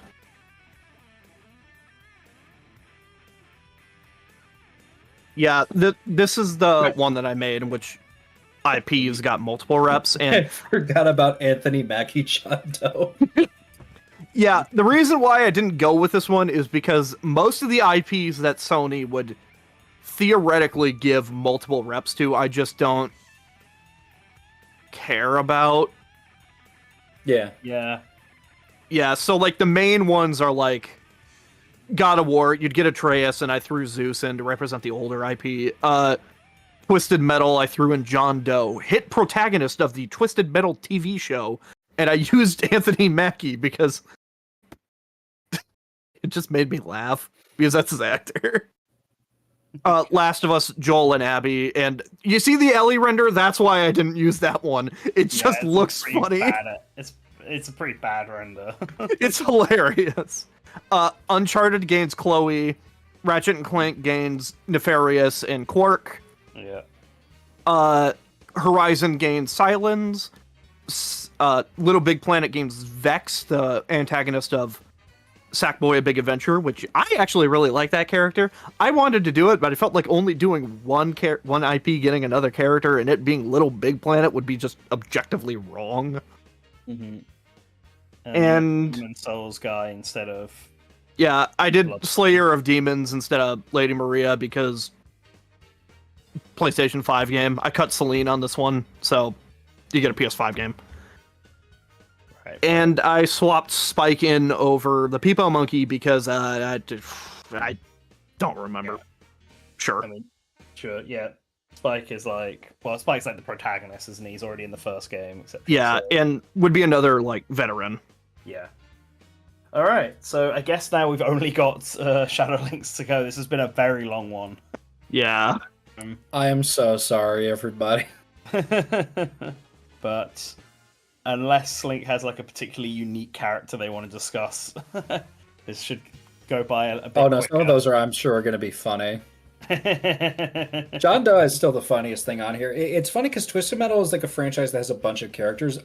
Most of them just don't like work I don't well know in a any of fighting them game. except for Yeah, Sweet I mean, Tooth, like, so- yeah, like Dollface is kind of just like a sniper. I'm not really sure what you can do with that in a fighting game.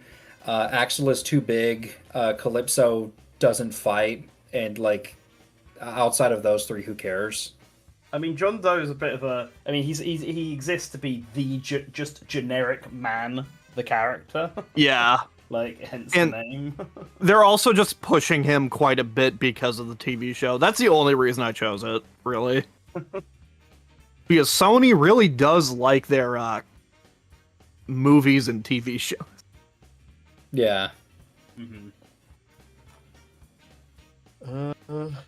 All right. I think we're Okay. good on this one. I'm yeah, back. So just Hi, back. Hi. Okay, so Right, let's get yours out here. final roster. Let me change the on-screen text.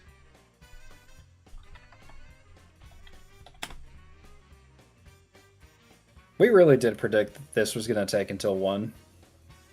Yeah. Until I one. mean, yeah, no, we'll be done probably like 12:30. This won't take long. Trust okay. me.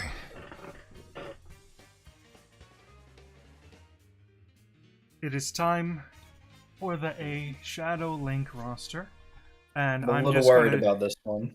just gonna try not to waste time on characters that we've already gone over. I'm arranging them in a peculiar order.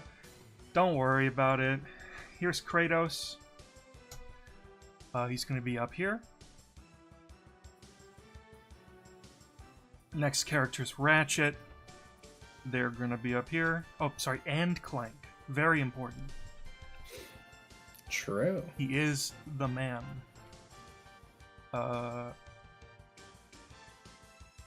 Aloy. I feel like these three are the most important that Sony's got right now, so I put them up here at the top. You know, aside from The Last of Us, but we'll get to that. So here's Jin Sakai. I wanted him too. And I also wanted Astrobot.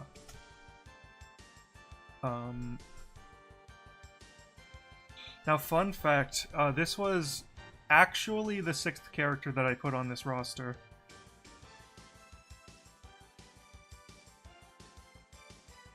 Sorry, I forgot to rename them, so I was looking for them.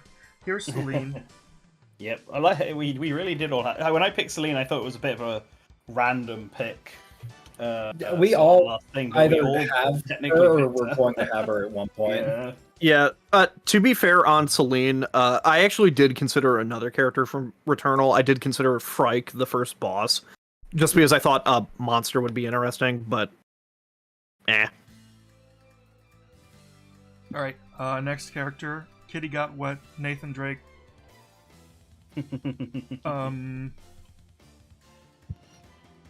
Next up we got Sir Daniel.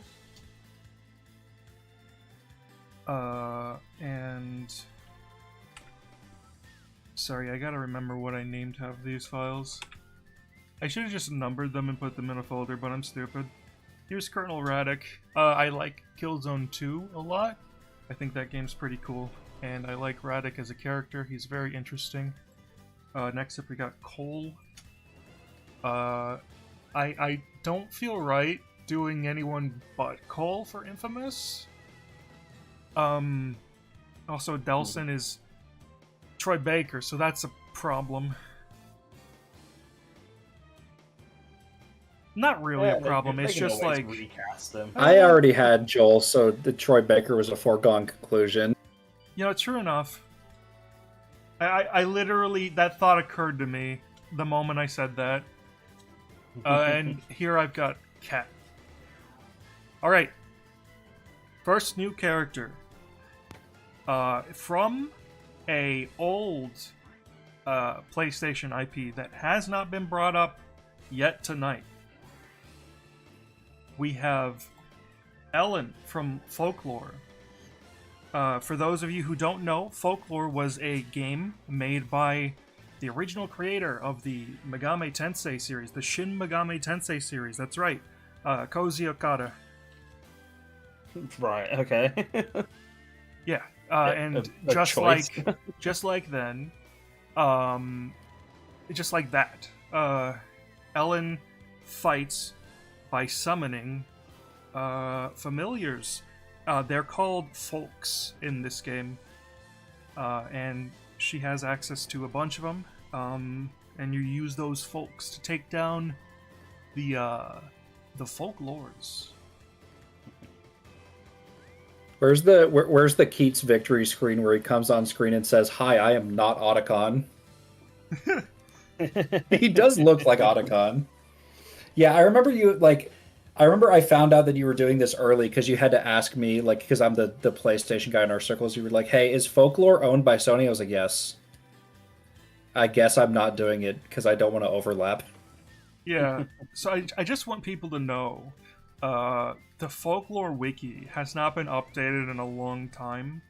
I want you to know that the Folklore wiki page, for Ellen has it as Ellen Reed. Okay. And in the trivia section, it says Ellen's full name is Ellen Reed. This is revealed in brackets, right how it was revealed here. And that's been there for over 3 years. And also when that happened, the name was changed to Ellen Reed. So I don't even know if that's real. Right.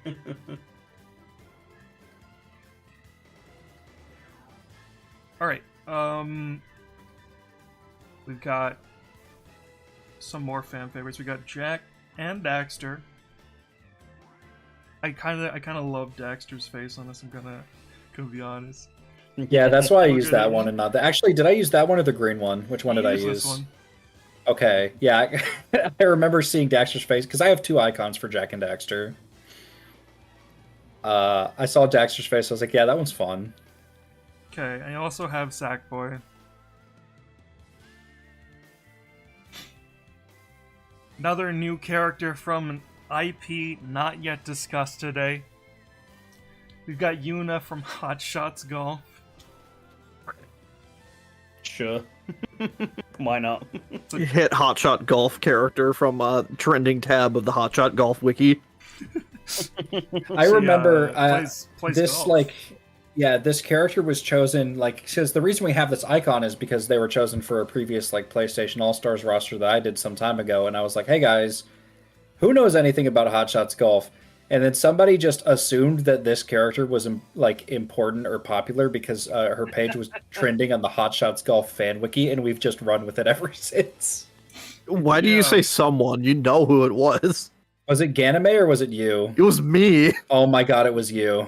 It was me. It was you all along. Alright, so the bottom row I'm saving for DLC, so we'll get to that later. Right now, we're going to continue on with the base roster. So I've got somebody heavily associated with golf clubs. Oh no! Oh no! How could you? That's funny.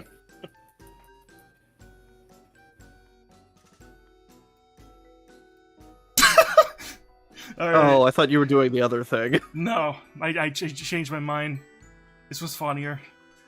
Should have had it be Kiryu because they're rivals in Hot Shot Golf as Yuna and Kiryu. Can I say what the original idea was? I was going to drag on Abby and say it's a clone of Yuna, haha, but no, it's funnier this way. Anyway, so my next character, unconventional. We got the T-Rex from the PlayStation demo disc. You bit my whole shit. I'll kill you. What? Oh man, yeah. This was an icon we made for how long was it ago that we made the 200 character All Stars roster and we didn't know what to do? I was like, fucking PS1 demo disc T-Rex. And that roster still didn't have Abe. That one had that one had Abe on it. Lie. What do you mean? Why? What? What do you mean? Why? I said lies. Oh, Hold on, I'll go find it. I'll go find why? it. Fucking hell. Okay, so next character. The Twisted Metal TV show did really well, and they teased a very important character at the end Oh of my it. fucking god! So I've included Axel from Twisted Metal. You're welcome, by the way. Oops. I suggested this to them. Yeah, I don't know who this is. So It's Big Wheel!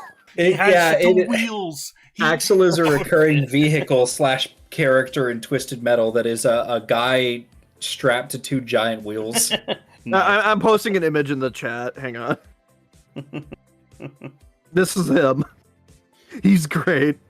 I've also put him opposite from Jack and Baxter because Jack X is based. It is very based.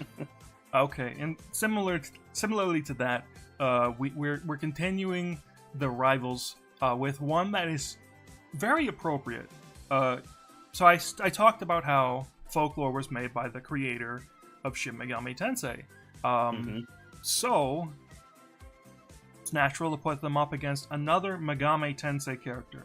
So what better way to do that is Persona, and Persona has been heavily associated with PlayStation up until like a couple years ago, but it started on PlayStation. So we're gonna go with the one who started it all. Yes, that's right. Boy with earring from Persona 1. Really? I don't believe this is a real character. No, that's real. That's as real as it gets. No, that's I don't. No, what are you talking about? Yeah, Still I games don't- before I- Persona listen, 3. I don't- I don't Oh my recognize god, it. oh my I god. don't think it's real. This is the realest that it gets. There is no character ever created that is more real than Boy with Earring. Alright, so bit of a controversial pick here. So obviously we gotta have Tekken. I wasn't sure who to do for Tekken. You know, I could have gone with Heihachi.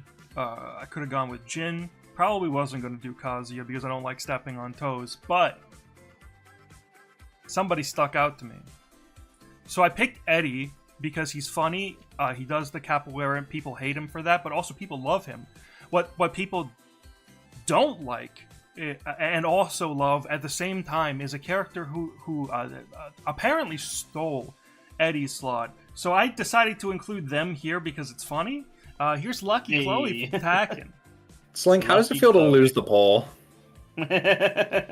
All right. So there's only one franchise on here that has more than one rep, and I had to. This is the most important character that you need for a PlayStation All-Stars roster. Oh my fucking god. So we have Evil Cole. Why? Yeah, buddy? You doing okay? I tried to get them to cut Cole and only do Evil Cole. Just one of them is fine. It's when both are here. That's the problem. Can we add good Cole? So there's 3? No, that is good Cole. No, but that's regular. That's the middle Cole. God damn Yeah, it. Slink, that slot is for that slot is him with the yellow shirt, which is neutral. Like it's the Oh my base Cole. Plain cold. That's Good Cole has a hilarious. white shirt. That's hilarious. Do you want Can me to we make get- a good Cole slot No. real quick for DLC? No. Yeah, the way it works is you start yellow and the colors like fade to become like blue and white as you do good things, and the shirt gets stained with blood to become red as you do evil things. All right. Alright, anyway.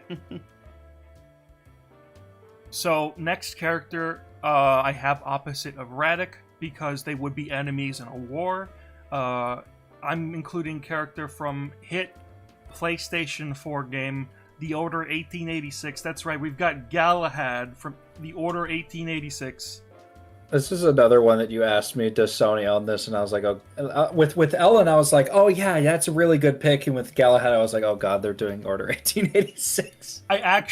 So here's what it was. I wasn't going to take part in this stream originally, but then I asked Creeks, hey, does Sony actually just own the Order 1886? And if so, this will decide if I make a roster. Yeah, that's why I'm here. Hi, guys. It's all Galahad's fault. Okay, so next character, they fight creatures of the night, so they would be fighting somebody like Sir Daniel, and they're also a swordsman. Yeah, that's right. I've included character from the hit PlayStation game Castlevania Legacy of Darkness. Here's Hector. Okay. Okay, sure. Why not? I'm glad you're having fun, at least. Next up, we've got a character who's a bit of a renegade, murders hundreds of people, but is considered a hero. We've got Aiden Pierce from Watch Dogs. Watch Dogs 1 was a PlayStation 4 launch title. Finally, someone iconic.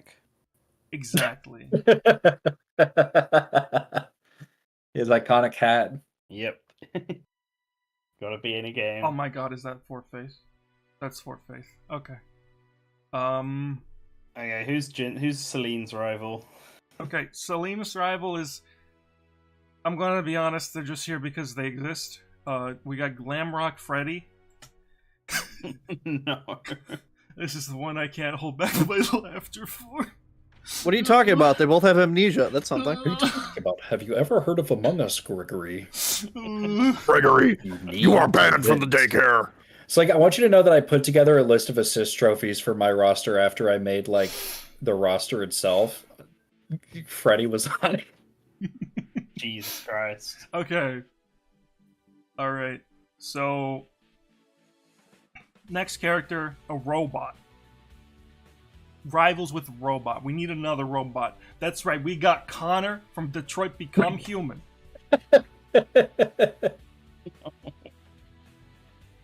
Oh no, what does he even 28 do? stab wounds. What will he even do? Get stabbed. He is like John Wick. He's very good with a pistol, and also a big part of his game is chase sequences. So he would actually be one of the fastest characters in the game. Fine. I can feel your distaste towards it. All right, so we've got a vigilante of sorts, somebody taking the law into their own hands for revenge. Followers of the channel will know I'm a big fan of this franchise. I did an entire college lecture about it. That's in our podcast. You can go check the playlist. It's there. So I've decided to include one of my favorite characters from the Like a Dragon Yakuza franchise, Masayoshi Tanimura.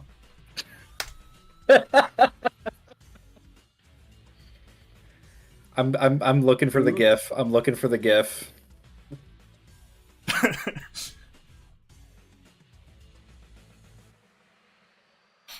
All right. So. Oh god, these fuckers. Oh, I forgot about these ones. I made these suggestions.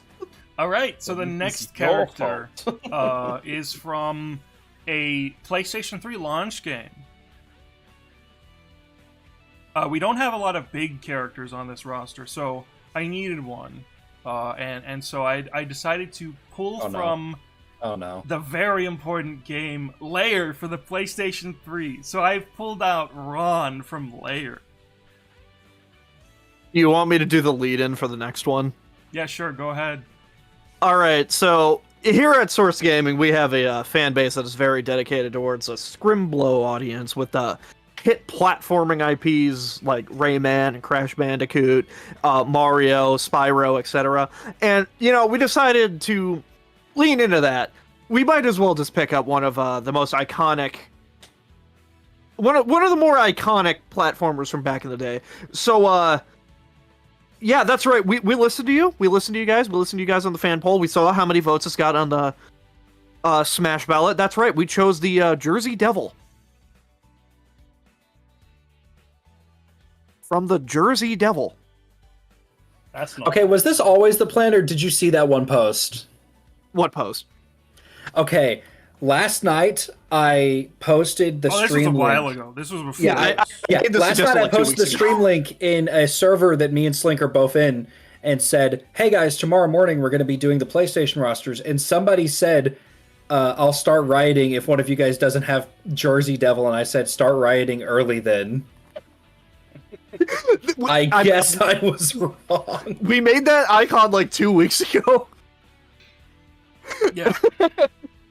All right. And to finish off the base roster, we've got not a video game character, but one who has been in several video games, very big on the PlayStation platform. They're superhero, known to many. That's right. The last character in the base game roster is Batman from the Batman Arkham games. I guess we all had one comic book character on ours. Suppose so. Alright, so starting off the DLC, we have Final Fantasy. I decided to go with Clive from Final Fantasy 16. Because he's cool. Because all of us went for Cloud. I was gonna have was Clive always, too. I was always gonna pick Clive. Okay, so second to last, first party character. This one's gonna be DLC. I'm including the People Monkey from Ape Escape. Nice. I think he's very funny. I really like this image of the People Monkey. It's a good image. Now, people who know me know that I've been obsessed with a video game called Honkai Impact 3rd for like 2 to 3 months. And I'm specifically obsessed with a character from that game named Auto Apocalypse. Unfortunately, Honkai Impact 3rd, or any Honkai game, is not on PlayStation, so I can't really include him, but I wanted to. However, the creators of that game, MiHoYo, they do this funny thing where whenever there's an alternate universe version of a character, they share the same voice actor in Chinese and Japanese. They don't really control the English or any other area voice casts, but that's the case. So, little known fact, huge video game, also huge on PlayStation, Genshin Impact is actually just an AU of Honkai. And in Genshin Impact, there is an alternate universe version of Auto Apocalypse. So I win again. He happens to also be one of the more popular characters from Genshin Impact. So, you know, I'm totally okay just doing this. Do you mind if I do the lean in for the next one? Yeah, go ahead. All right, so you know, here at Source Gaming, we really like to appease to the fans, and in doing so, we decided to look at the Smash ballot and see what were some third-party characters being thrown around that could work on a PlayStation roster. And you know, there were a lot of good ones thrown out there, but there was one that really stuck out to us and got really high on the poll, and we were like, you know what, we can actually put them here. So fans of a certain little scrimblow named Gino will be very happy to see that he's on this roster. Who? That's right, Gino from Fortnite. Who? But actually, that's not Gino. That's the Ageless, who is a snapshot of Gino. So you're cringe, actually. You know anything Fake about the lore. Fortnite lore? You're the Fake fucking lore. cringe one. To be fair, I play this game. Everything I've learned about the lore is against my will. Yeah, but you still know something, and that's too much. True. You didn't go to the fucking Wikipedia and click sort by popularity and pick the one with the funny name. No, I know that the ageless. So I know about ageless because the first season of Fortnite that I played was the season that he was like the big skin at the end of the battle pass for. I found out through the Source Gaming Discord server through I think it was Firemaj posting about his name is Nishiki. He does look like Nishiki.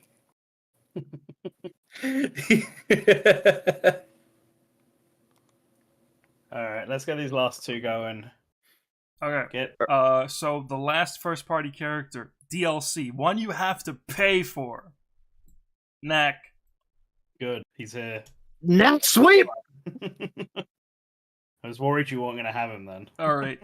So the last character, I saved the Square Enix for DLC.